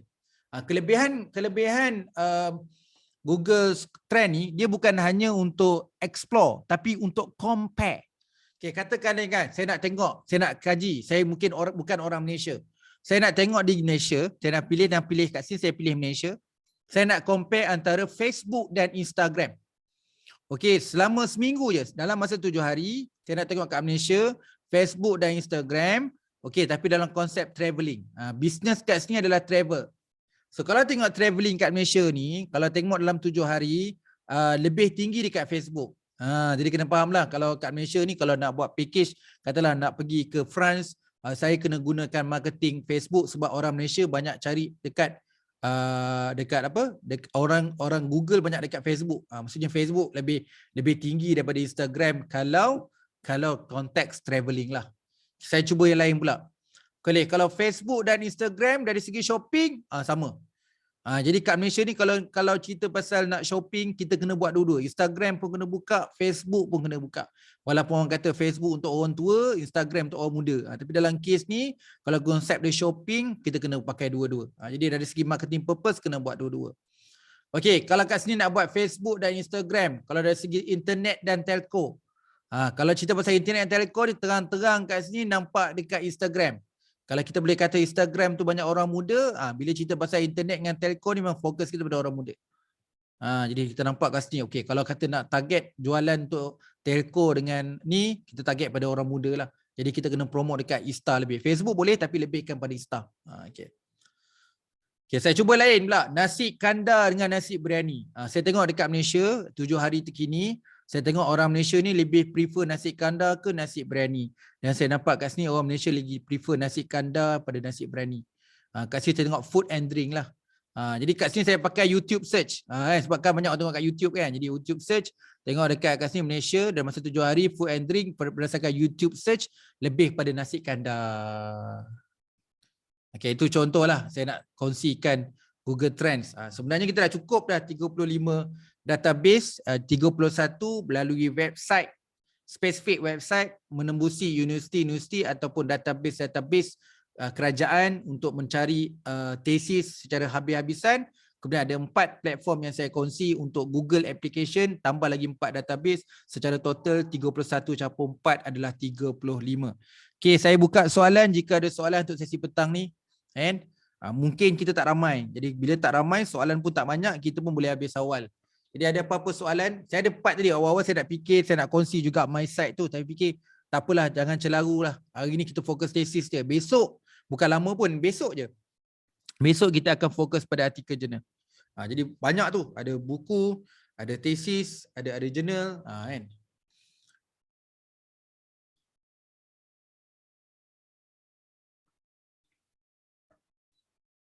Adakah dibenarkan kita guna image Google Trend ni dalam penulisan tesis? Saya kalau student saya tak ada masalah. Kalau you student saya tak ada masalah. Kalau you student yang saya jadi examiner pun saya tak ada masalah. Saya lah. Dalam kes boleh ke tak boleh ni, kena tanyalah supervisor. Tengoklah macam mana. Kalau tanya saya sebenarnya, dia tak bolehlah jadi sumber utama. Siti Aisyah kata boleh ke tak boleh? Saya kata boleh, tapi dia tidak boleh kebergantungan semata-mata dengan Google Trends. Kita kena support juga dengan literature, kena support juga dengan statistik daripada government, annual report daripada industri. Dia kena balance lah. Dia kena seimbang lah. Tak boleh hanya kebergantungan kepada Google, tak boleh. Sebab Google ni proses dia berdasarkan orang cari. Dia tak cukup kuat dia cuma orang tumpukan dia. Tapi kalau walaupun orang tumpukan, bagi saya dia sangat penting. Kalau tanya saya, Google Trends sangat penting. Kita tak boleh abaikan. Ayat dia, kita tak boleh abaikan Google Trends. Sebab dia menggambarkan sedang apa yang berlaku dan apa yang sedang orang cari. Jadi kalau tanya saya, tak boleh abaikan Google Trend. Pada masa yang sama, maklumat-maklumat lain perlu ada juga, yang mana di sini dalam buat tesis, Google Trend jatuh sokongan. Dia bukan utama. Utama kita tetap melalui bacaan, sama ada melalui based on research, sama ada tesis ataupun journal atau proceedings. Should be yang utama tu dia datang daripada sebuah penyelidikan. Jadi macam Google Trends ni jadi macam support. Dia penting, tak boleh diabaikan, tapi dia bukan utama. Boleh bagi tips untuk organize bahan rujukan yang kita dah dapat. Okey, Harniza, sebenarnya nombor 1 sebenarnya kalau you di peringkat awal, saya prefer kalau you pergi dapatkan tools seperti pengurusan rujukan, iaitu Mendeley dan juga EndNote. Itu nombor 1. Tip nombor 1 yang saya tak boleh jadikan nombor 2 dan nombor 3. Nombor 1, kita kena download Mendeley dan juga ataupun EndNote untuk mengurus rujukan kita. Okay, itu nombor 1. Nombor 2 adalah pengurusan rujukan melalui folder. Okey, folder ni kena buka banyak. Jadi kalau folder ni you kena tahu, you kena buka banyak folder. Kalau tanya saya, kalau nak organize cantik. Folder untuk latar belakang, folder untuk problem statement, folder untuk objektif, folder untuk kepentingan kajian, folder untuk limitasi kajian, folder untuk teori, folder untuk apa lagi? Kita punya literature review untuk menjawab objektif nombor 1, literature review untuk objektif nombor 2. Kemudian kita ada research design, kita ada sampling, kita ada teknik sampling, kita ada size sampling, kita ada validity and reliability. Jadi buka banyak folder. Jadi kadang-kadang artikel tu artikel yang sama, tetapi boleh duduk dalam folder yang sama, folder yang lain. Sebab dalam artikel ni dia bantu kita untuk buat problem statement, di artikel ni juga bagus untuk buat metodologi. Jadi artikel yang sama ada dekat dalam 2 folder. Okey, tu folder dari segi gerak kerja. Nama dia action plan Folder action plan kita ada macam tu. Okey, boleh juga kita sorting satu folder lain. Folder general nama kata. Ini semua bahan-bahan berkaitan dengan tesis saja. Ini bahan-bahan berkaitan dengan artikel saja. Ini bahan-bahan berkaitan dengan report saja. Itu kita panggil master base lah, master list. Ini general. Tapi saya lebih suka keluarkan folder untuk action plan. Artikel ni bila kita review, dia bagus kat sini dan kat sana. Okey. Dan kemudian nombor 3 kita akan cover pada minggu yang keempat nanti, kelima nanti, yang mana saya akan ajar macam mana lepas baca satu artikel jurnal kita kena buat rekod, iaitu literature review matrix. Literature review matrix sangat penting bila kita nak menulis tesis. Tanpa ada literature review matrix, kita mungkin tak dapat menyeluruh dan komprehensif dalam penulisan kita. So minggu yang kelima tak silap saya nanti kita akan buat, kalau kita ikut susun jadual lah, ni dah minggu 3 kan. Minggu 3, minggu keempat, minggu kelima. Minggu kelima ke keenam kita akan buat literature review 6. Kelima ke ketujuh kita akan buat literature review matrix nanti, insya-Allah. Kan?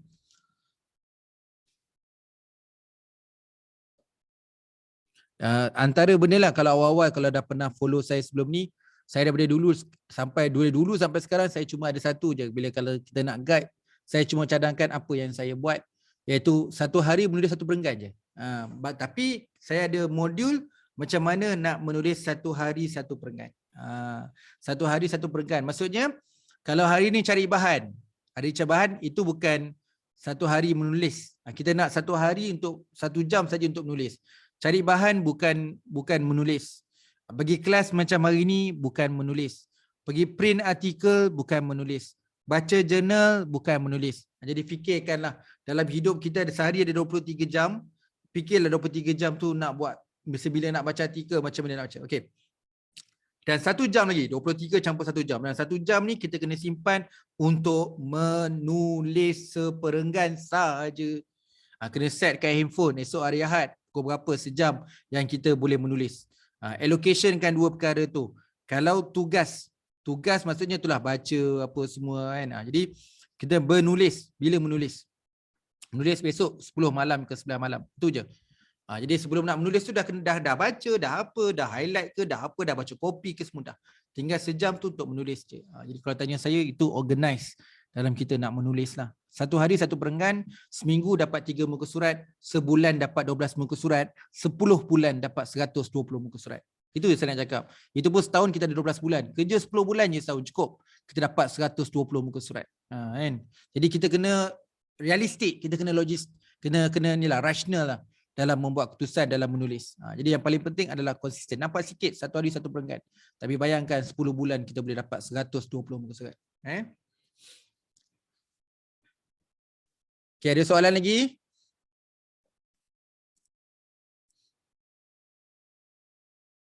Ada yang dah dapat tadi. Saya lupa nak flashback atas. Wan dah dapat dah. Google Scholar dia dah. Kan? Okay. Terima kasih. Memang sedang mencari seorang je lagi expert dan validate. Dia macam ni, Widya Mala. Saya memang tak ada rasa apa-apa takut untuk saya propose siapa nak jadi expert saya. Kita buat benda yang baik, kita buat research. Kita nak cari expert yang nak validate questionnaire saya. Saya dalam bahasa saya kan, peduli apa dia ni, profesor ke, apa ke, menteri ke, mufti ke, Perdana Menteri ke, kalau dia pakar saya akan email kat dia. Kan? Email je pun, tapi kita email dengan ayat yang humble lah. Jangan guna ayat yang terlalu formal. Maksudnya ayat yang humble. Okay, kita seorang pelajar sedang menjalankan PhD bertajuk sekian. Saya sertakan dua slide executive summary untuk memahami tentang apa yang saya kaji berserta dengan objektif kajian. Di sini saya sertakan instrumen saya untuk disahkan. Semoga kepakaran dan pengalaman yang ada pada profesor dapat bantu dari segi pembangunan penyelidikan saya. Saya amat hargai komen daripada profesor untuk saya menambah baik dalam instrumen saya. Terima kasih. Send je lah. Apa nak malunya? Tak kisahlah profesor luar negara ke. Kan, kat Malaysia je, submit je. Dan saya hantar ke expert bukan seorang dua. Selagi saya ada masa, selagi saya tahu dia memang dalam bidang ni, saya hantar je. Okay, jadi saya cuma laporkan berapa yang dapat je. Janganlah kita kata nak hantar 4 orang, email dekat 4 orang je. Saya hantar student saya, senang je. Saya bila kita ajar Google Scholar, bila saya tengok dia masih Viva, kebetulan panel tanya soalan tu. Boleh tak saya tahu siapa panel expert? Student pula memang ada, kita ada buat file sulit. Ada, cuma saya tak letakkan dalam research, dalam thesis ni sebab nak jagakan apa ethics. Kita tak boleh mendedahkan hak participation termasuk validate. Saya sediakan file sulit. Kita tunjuklah file sulit tu. Terkejut dia. Yang validate questionnaire dia kata, weh, yang ini otai dalam bidang. Ni duduk dekat UK ni. Salah seorang saya kata, ini panel saya masih PhD. Macam mana you dapat expert ni? Terus saya kata saya email je, dia respon, okey lah. Lepas tu kita email, tunjuk dia balas email tu. Jadi terus saya ingat masa dekat Viva student saya tu bertukar menjadi macam suasana menjadi meriah. Macam masing-masing macam baguslah student ni, kan, tak takut pun nak validate dengan siapa-siapa walaupun expert dan sebagainya, kan. Apa education itu percuma, kan. Education is free. Jadi orang ada, kalau dia ada nak bagi komitmen, dia reply. Kalau dia rasa dia memang jenis manusia yang tak boleh bagi komitmen, dia abaikanlah di kita punya email tu. Sebab tu kita jangan terlalu berharap untuk kalau nak validate expert 4 orang, bagi dekat 4 orang. Bagi lebih pun tak apa. Kan? Kalau dekat Malaysia ni, kalau dekat boleh jumpa-jumpalah. Sebab bagus jumpa sebenarnya. Kalau tanya saya, jumpa lagi best daripada email. Tapi kalau kata jarak itu, logistik tu mempengaruhi, email pun tak apa. Dan kalau tanya saya tak tahulah, pada pandangan saya simple je. Saya hantar dekat international, 2 je saya dapat. Kalau dia lambat reply tu, tak payah mimpi apa-apalah, memang tak reply lah. Kalau saya hantar tu, kalau esok buka email dia reply, saya tahu. Kalau dia reply sehari 2 tu, memang betul lah dia reply. Hari yang ke seminggu tu tak reply, tak payah harap apa-apalah. Memang dia tak reply lah. Itu kelebihan saya hantar kat luar negara tu, konsep dia nak clear inbox. So kalau apa email dapat kat inbox, dia nak clearkan kerja dia cepat. Dia cepat reply. Dan saya nampak trend tu dah positif sekarang, dah pergi kat Malaysia. Saya pun baru-baru ni, yalah, ada sahabat saya minta daripada industrial untuk support dia punya instrumen. Saya pun bagilah dekat kawan saya, anak-anak murid saya yang bidang yang sama, kan. Surprising kali dia kata baguslah. Dia kata pensyarah ni reply tak sampai 24 hours. Dia kata trend mungkin dah berubah lah. So akademik pun bagus dari segi respon. Jadi dan sebagainya. Tak tahulah sama ada dia orang tu segan dengan saya ke, ataupun memang dah biasa habit dah sekarang orang akan laksanakan tugas, malas nak simpan tugas. Bila dia beri amanah, dia terus buat je. Kan? Validate expert ni tujuan apa? Sebab kita tak nak short sendiri, Siti Nur. Bila kita propose something, kita kena adalah orang yang mengesahkan. Kalau kita buat instrumen, kena ada orang sahkan. Kalau buat soalan interview, kena adalah orang sahkan. Kalau buat senarai semak, kita kenalah sahkan. Kalau kita nak buat apa-apa, kena sahkan. Dia nak sahkan ni macam-macam, tak terhad pada instrumen. Ada orang yang nak buat problem statement dengan objektif pun disahkan dengan expert. Kan, dia nak sahkan expert, betul ke problem statement dengan objektif ni? Tapi jaranglah orang buat tesis untuk sahkan pernyataan masalah dengan objektif. Tapi ini adalah keperluan. Kalau tanya saya untuk apa, kan dalam research kan ada validity and reliability. Kan, mana ada tesis yang tak ada validity and reliability? Kalau you nak buat proses validity, salah satu yang boleh kita laksanakan dalam validation adalah menggunakan expert validity. Okay. Kenalah, nanti macam mana nak jawab dekat bahagian validation, nanti panel akan tanya, okay, can Siti explain regarding your punya research, what's validation yang you buat, can you prove, kan. Tak ada jawab kita soalan tu bila panel tanya validity, sebab kita tak buat. Dia banyaklah, dia ada content validity, dia ada construct validity, ada phase validity, so ada macam-macam jenis validity yang kita, lagi banyak validity kita buat, lagi strong lah.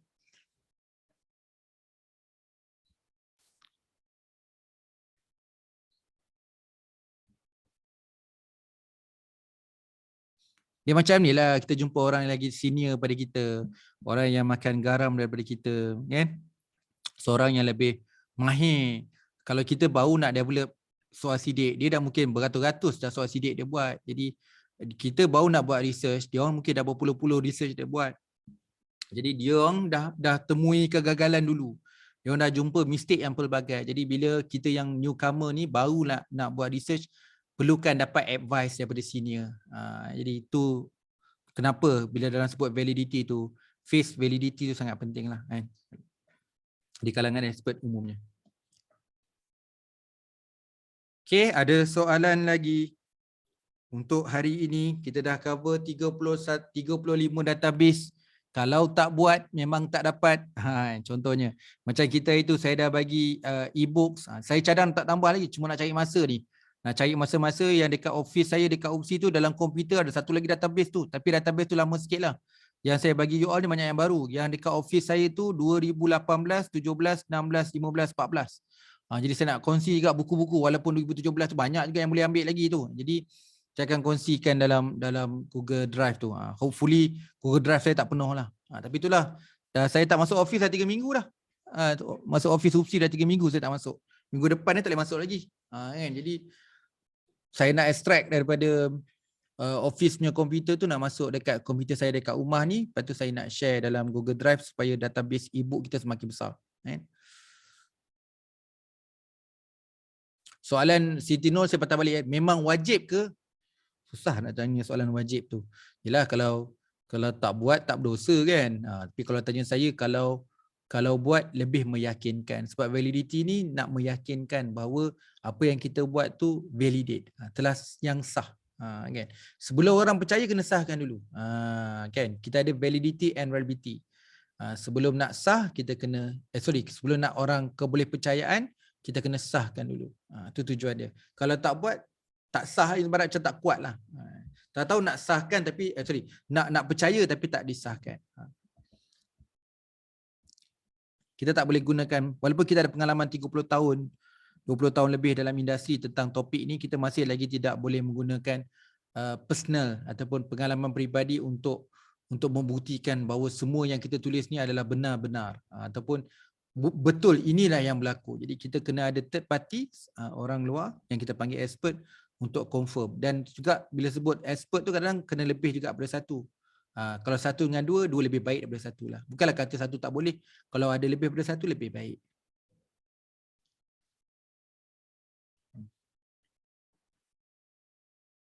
Okay, Wan tengah explore. Boleh explore Wan. Itu tujuan dia. Saya bagi hari ni untuk explore. Kan? Jadi kena buat lah. Kena trust. Tak semua. Saliza semua Bariza. Kalau Saliza buat interview pun, temu bual pun kena validate. And kalau buat observation, pemerhatian, ada senarai semak pun kena validate. Sama juga kalau dalam bidang engineering, kalau buat simulation pun kena validate. Semua benda lah. Tidak terhad untuk soal sidik saja. Semua saja, semua instrumen yang ada. And nak jumpa expert ni tak semesti tengah-tengah. Ada orang ramai yang buat, kita panggil analisis keperluan, need analysis. Ataupun preliminary. Ramai orang jumpa expert awal-awal lagi. Kan? Awal-awal lagi. Nak buat problem statement pun dah jumpa expert dah. Jadi research sekarang ni ada diversification. Nak buat problem statement pun dia kena interview sikit. Nak dapatkan bahawa betul-betul problem itu wujud. Problem itu benar. Problem itu realistik. So kena identify by expert bahawa apa yang kita nak buat research itulah keadaan sebenar yang berlaku kat industri. Berapa banyak orang buat tesis yang problem statement tu tidak menggambarkan realiti semasa. Bila kita pergi dekat industri kata masalah ini kita dah lama dah selesai, masalah ini bukan masalah kami dekat industri. Itu kadang-kadang penting ada setengah-setengah research memang kena pergi dekat industri, visit dan juga buat prelim ataupun need analysis sebelum dia confirm bahawa masalah itu adalah praktikal dan realistik. Itu dah buat validity juga. Jadi validity dia macam-macam bahagian yang kita boleh buat. Tak semestinya dengan nak validate questionnaire sahaja. Okay. Yep. Kan kita akan buat protokol. Kan kita akan buat protokol. So, yelah. Kadang-kadang kita buat soalan, mungkin kita faham, okay, saya buat soalan ni nanti orang jawab macam ni. Tapi kita itu andaian kita yang kurang berpengalaman. Tapi orang yang berpengalaman dia akan semak protokol kita. And bagaimana kita nak buat arahan, macam mana soalan pertama kita nak tanya. So apa soalan opening question kita. So pembahagian soalan kita dari sudut structured, semi-structured and unstructured. Kemudian kita nak buat closing question. Dan kita akan bagi juga kita punya objektif dari research question dan expert akan menilai sejauh mana soalan kita nanti dapat mampu untuk menjawab objektif secara specifically dan benda tu yang protokol itu dan juga set soalan temu bual itu perlu disemak oleh pakar. Kan? Begitu juga dengan senarai semak, checklist dan sebagainya, itu pun kena disahkan pakar. Apakah punca problem statement tidak seperti objektif kajian? Masalah bukan masalah penyelidikan, you cerita masalah umum. Kita kena tulis dalam problem statement adalah research problem, bukan general problem. Itulah punca dia. Itu yang tak berlaku online. And you nak buat modul. Okay, masalah dekat sini sepatutnya dalam problem statement adalah kita tiada modul yang holistik. Tapi you cerita benda lain. Katalah nak buat modul tu berkaitan dengan, katalah untuk dari segi kerjaya, modul kerjaya. Tapi you duk cerita lah orang menganggur lah, tak ada kerja lah, apalah. Sekejap. Yang kau cerita sekarang ni cerita tentang pengangguran. Tapi kajian objektif kita adalah nak keluarkan modul untuk kerjaya. Jadi benda tu jadi genre. Jadi kalau setakat cakap pengangguran, tak payah buat modul pun tak apa. Banyak cara lain yang boleh buat kalau nak selesaikan masalah pengangguran. Jadi masalah itu adalah masalah semasa ataupun masalah umum yang tidak selari dengan masalah penyelidikan. Jadi objektif adalah menyelesaikan masalah penyelidikan.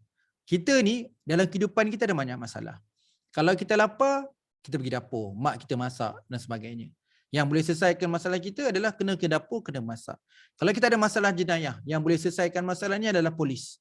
Kalau kita sakit, masalah kita diselesaikan oleh nurse dengan doktor dekat hospital. Masalah kita dalam konteks ni boleh diselesaikan oleh R&D melalui penyelidikan. Jadi dalam kehidupan kita ni tak semua masalah boleh diselesaikan dengan penyelidikan. Jadi apa sebenarnya masalah yang ditulis dalam pernyataan masalah yang boleh dilaksanakan penyelidikan? Hasil interview pun kita boleh validate dengan interview kan? Boleh? Kita nak cross check kan? Kita nak buat kita apa nama istilah dalam kualitatif tu? Kita nak buat member check. Yes. Boleh?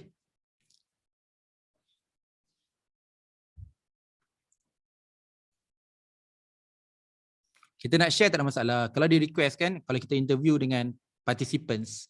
So kalau participant dia request dia nak tengok kita punya transcribe. Sebelum kita nak panggil, kita panggil yalah, sebelum kita nak transcribe tu skrip kita lah. And tu kita nak tengok kita punya hasil, kita buat saringan sesi soalan dan juga jawapan tu, kita tunjuk kepada pihak interview supaya apa yang interview nak sampaikan tu sama seperti apa yang tertulis dalam ringkasan kita lah.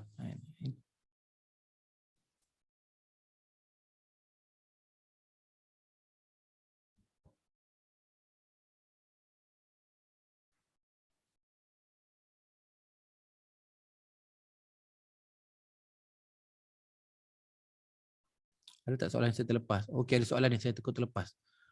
Ada Saliza tanya, soalan ni saya tak respon lagi. Preliminary interview kena validate dengan expert atau dengan interview saja. Okey. Preliminary interview ni basically adalah untuk di peringkat awal. Dan banyak orang buat sebab kita nak faham tentang, paling tepat kita panggil bahasa ni dua-dua. Akademik boleh pakai, industri pun boleh pakai. Kita panggil need analysis, analisis keperluan. So analisis keperluan ni kadang-kadang kita interview kan, mungkin bilangan tak adalah sebanyak yang bila kita nak menjawab objektif kajian nanti. Dan kadang-kadang preliminary interview tak dalam objektif pun. Maksudnya kita buat need analysis tiada dalam objektif kajian pun. Bukan objektif nombor 1, bukan objektif nombor 2 atau bukan objektif nombor 3. Tapi kita kena buat benda tu, kita nak mengesahkan bahawa apa yang kita rancang dalam penulisan pernyataan masalah dan objektif kita, benda itu juga yang sebenar-benarnya yang keinginan dan yang berlaku dalam industri. Jadi kita nak buat benda tu. So kita biasanya kita tak adalah term kita tak panggil validate tau. Dia umpama seperti validate tapi tak panggil validate. Biasanya di peringkat awal ni kita panggil need analysis, preliminary analysis. Kita tak panggil validate. Validate adalah stage yang sampai dekat research design nanti dan sampailah ke output nanti dan kita panggil validation atau validate. So peringkat awal ni kita panggil need analysis atau prelim dia. And jadi itu untuk memperkukuhkan. Dalam bahasa saya sebenarnya tak nak shock sendiri lah. Saya tak nak student saya shock sendiri. So lagi-lagi student yang muda-muda buat PhD, dia tak ada pengalaman kerja pun, apa pun tak, bila buat research besar. Tapi buat pasal kilang tapi tak pernah jejak pun kat kilang, tak pernah tengok pun apa yang kat kilang, proses kat kilang pun tak pernah tengok. Tiba-tiba dia nak buat PhD benda tu. Saya tak bagi, saya tak benarkan. Saya kata dengan dia kena duduk dekat kilang 2 minggu ke. So kena learn dia punya culture, kena dapat absorb apa sebenarnya yang dia orang nak, apa yang sedang berlaku. Saya nak you buat interview dengan a few player. So dapatkan yang sebenar supaya apa yang ditulis dalam pernyataan masalah tu selari dengan apa yang berlaku dekat industri. Kan? Jadi ada student yang macam tak faham, tapi saya kata dengan dia kita tak boleh shock sendiri. Kan? Kadang-kadang kita tulis dalam artikel itu sebenarnya industri tak nak. Jadi you tak ada pengalaman kerja, jangan rasa takut. Tak semua orang akan lalui benda yang sama. Tak lama pun, 2 minggu je. Mintalah attachment ke dan sebagainya apa kan. Jadi pun ataupun pernah buat lawatan beberapa kali ke kat industri tu untuk nak faham proses lah.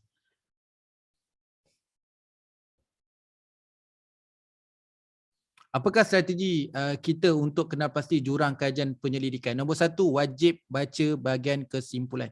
Kesimpulan dalam artikel jurnal, kesimpulan dalam tesis. Itu strategi nombor 1. Nombor 2, baca literature review. Setiap section di hujung perenggan, di situlah research gap. Okey, lepas ni kalau baca tesis atau baca artikel, cuba tengok bahagian. Contohlah 2.4. 2.4 tu tengok perenggan yang terakhir atau 2 perenggan yang terakhir, tengok kat situ, kat situlah sebenarnya bagaimana proses penulisan berkaitan research gap. Tengok juga dekat semua section 2.5 2 perenggan terakhir, 2.6 2 perenggan terakhir, 2.7 2 perenggan terakhir. Okey, plus kena tengok dekat kita punya cadangan. Biasanya cadangan adalah saranan. So dia cadangkan what's next, apa researcher yang perlu dibuat untuk akan datang. Kita boleh ambil cadangan daripada kajian lepas sebagai continuity atau extension untuk buat research. Jadi continuity dan extension sebenarnya ibarat macam ni lah. Kalau kita berguru, kalau guru kata okey lepas ni kita boleh buat tu. Jadi kita dapat rasa sebab guru berpengalaman dan bila dia mencadangkan sesuatu tu, maka suatu kajian itu realistik untuk dibuat. Jadi kita refer bahagian cadangan. Okey, baca dekat bahagian literature review dari segi 2 perenggan terakhir supaya kita mahir macam mana nak menulis kelompongan kajian dan research gap. Dan yang ketiga adalah kena lihat dari kedua-dua keadaan. Jangan melihat research gap dari sudut negatif. Oh, disebabkan tak ada orang buat lagi, sebab yang ni orang cadangkan, sebab tu kena buat. Okey, kita kena lihat dari sudut lebih besar. Dia merupakan ayat-ayat positif. Contohnya dia merupakan satu keperluan. Kita perlu berubah kepada ke era inovasi. So benda ni memang kritikal kena buat. Okey, kita kena laksanakan ni kerana banyak manfaat. Banyak yang kelebihan yang dapat kalau kita melaksanakan ini. Tuntutan industri untuk buat benda ni. Perubahan kepada global atau perubahan kepada ekonomi mendesak kepada satu kajian ini. Jadi banyak dalam sudut-sudut tu kena. Kalau tanya saya, annual report saya boleh dapat problem statement. So saya baca annual report, dapat kelompongan. Lagi-lagi dekat annual report bahagian CEO punya speech. Dekat bahagian depan-depan tu dia cerita apa hala tuju dia ke depan ke mana. Saya dapat benda tu. Yang kedua, saya tengok plan strategi. Biasanya plan strategi akan menyebutkan perkara-perkara ke depan. So perkara-perkara depan tu adalah perkara positif yang saya boleh ambil untuk memperkuatkan saya punya kelompongan. Jadi saya balance. Industri ada, government ada, akademik pun ada. Balancekan 3 benda ni so kita dapat menghasilkan jurang kajian yang baik.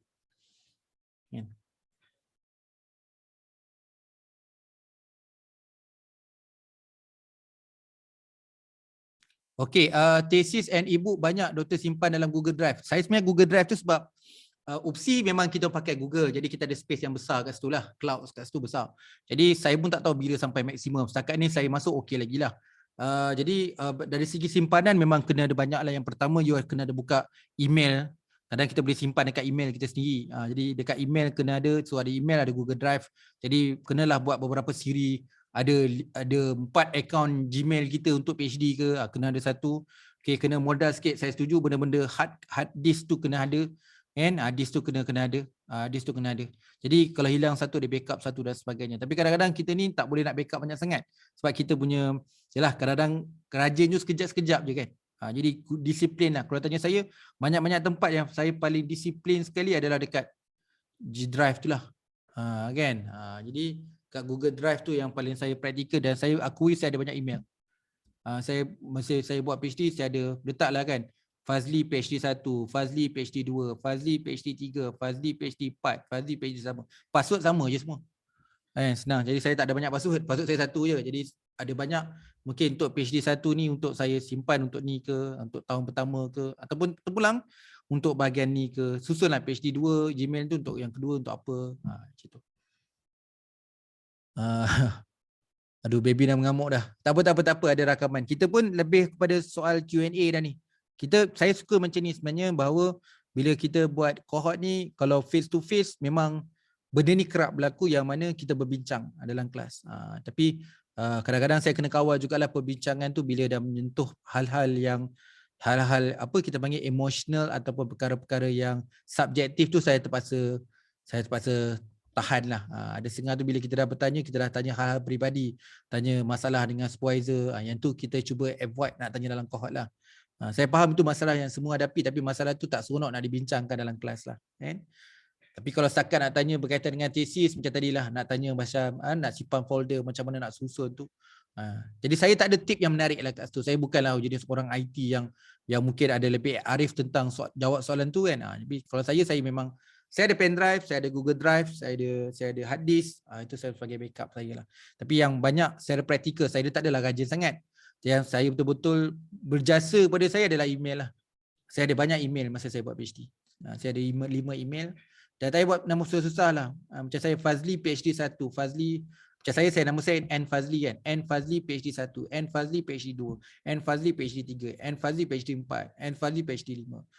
Password senang je. Letaklah XYZ 0123. Macam tu je. Tak payah buat pelik-pelik lah. Jadi semua password pun sama. Macam tu.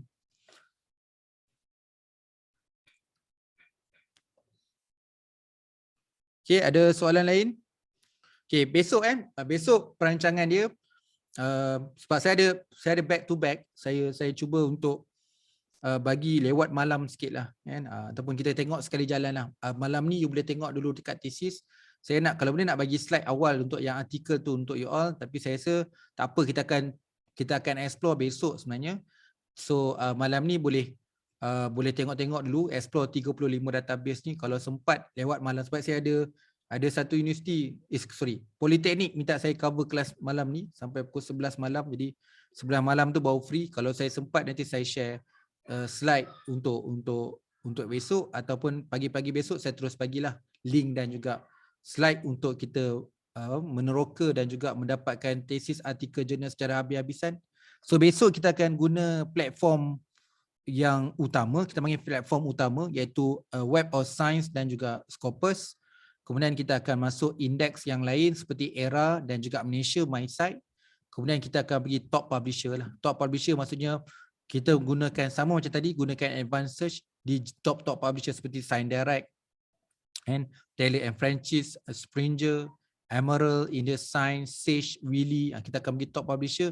Kita kena pergi kat top publisher untuk dapatkan artikel jurnal secara habisan. Besok lebih kalau tanya saya lebih teknikal. Kalau you rasa hari ni dah macam-macam belajar teknikal, besok lebih sikit. Esok lebih lagi. Okey, kalau tak ada apa-apa soalan, saya rasa kita boleh rehat awal hari ni. And kalau tak ada soalan, saya ingat dah tak ada soalan dah dekat WhatsApp, pun tak ada. Dekat kita punya Zoom ni pun tak ada. Jadi rehatlah dulu, boleh ambil explore. Macam saya sebutkan tadi, kalau kita jumpa face to face memang tak cukup, sebab biasanya kalau face to face kita buat terus. Jadi hari ni tak apalah, kita santai dulu dan cuba-cubalah untuk explore. Kalau tak tahu terus tanya dekat share saja dekat kita punya group WhatsApp. Kita dah macam adik-beradik dah dalam tu. Jadi kalau saya terlambat untuk respon, mungkin sahabat-sahabat lain yang ada dalam tu boleh bantu, dan supaya bantuan kita tu dapat beri manfaat kepada semua dah, dan kita bermanfaat dan orang lain pun dapat manfaat. Jadi saya mohon maaf untuk hari ini sebarang kekurangan, kesilapan dalam siri pertemuan yang pertama untuk face to face. Saya pun dah bagi Google Drive tadi. Jadi apa-apa maklumat saya akan cuba update dalam tu supaya semua orang tak hilang bahan. Semua bahan-bahan itu saya akan share dekat grup WhatsApp dan akan share juga dekat Google Drive supaya maklumatnya semua kali ni lengkap, semua dapat lah. Jadi tak perlulah macam tercari-cari, kelas malam nota dah ada. Jadi saya cuba nak fulfillkan maklumat tu, boleh check semuanya dekat Google Drive. Termasuk dengan rakaman belum buat lagi, rakaman pagi tadi pun belum settle lagi. So termasuk rakaman petang ni, kalau dah siap nanti saya akan share. Benda yang paling cepat adalah saya share dekat grup WhatsApp. Nanti kalau dah okey, dan saya akan share juga dekat Google Drive. Jadi maklumat link itu juga saya biasanya bahan lah saya letak dekat Google Drive. Yang link tu saya bagi kat WhatsApp. Jadi saya akan susun link minggu ni, minggu 2, minggu 3 dalam satu file, dalam satu WhatsApp, supaya semua orang boleh refer kat situ. Tapi dari segi raw material, bahan-bahan tu semua saya akan share dekat Google Drive dan juga dekat WhatsApp. Both lah. Alright, saya mohon maaf atas kekurangan dan kesilapan hari ini. Semoga semuanya dapat bermanfaat dengan ilmu hari ini. Mungkin ada yang dah biasa, mungkin ada yang baru bagi dia.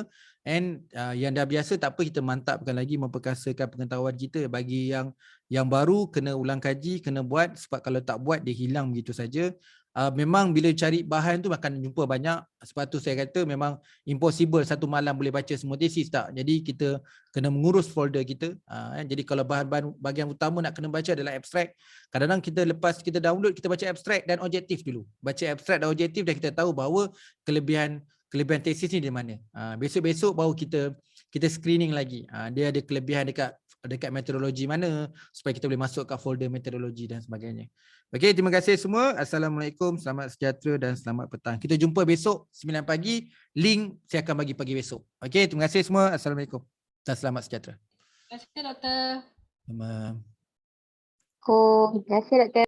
Sama.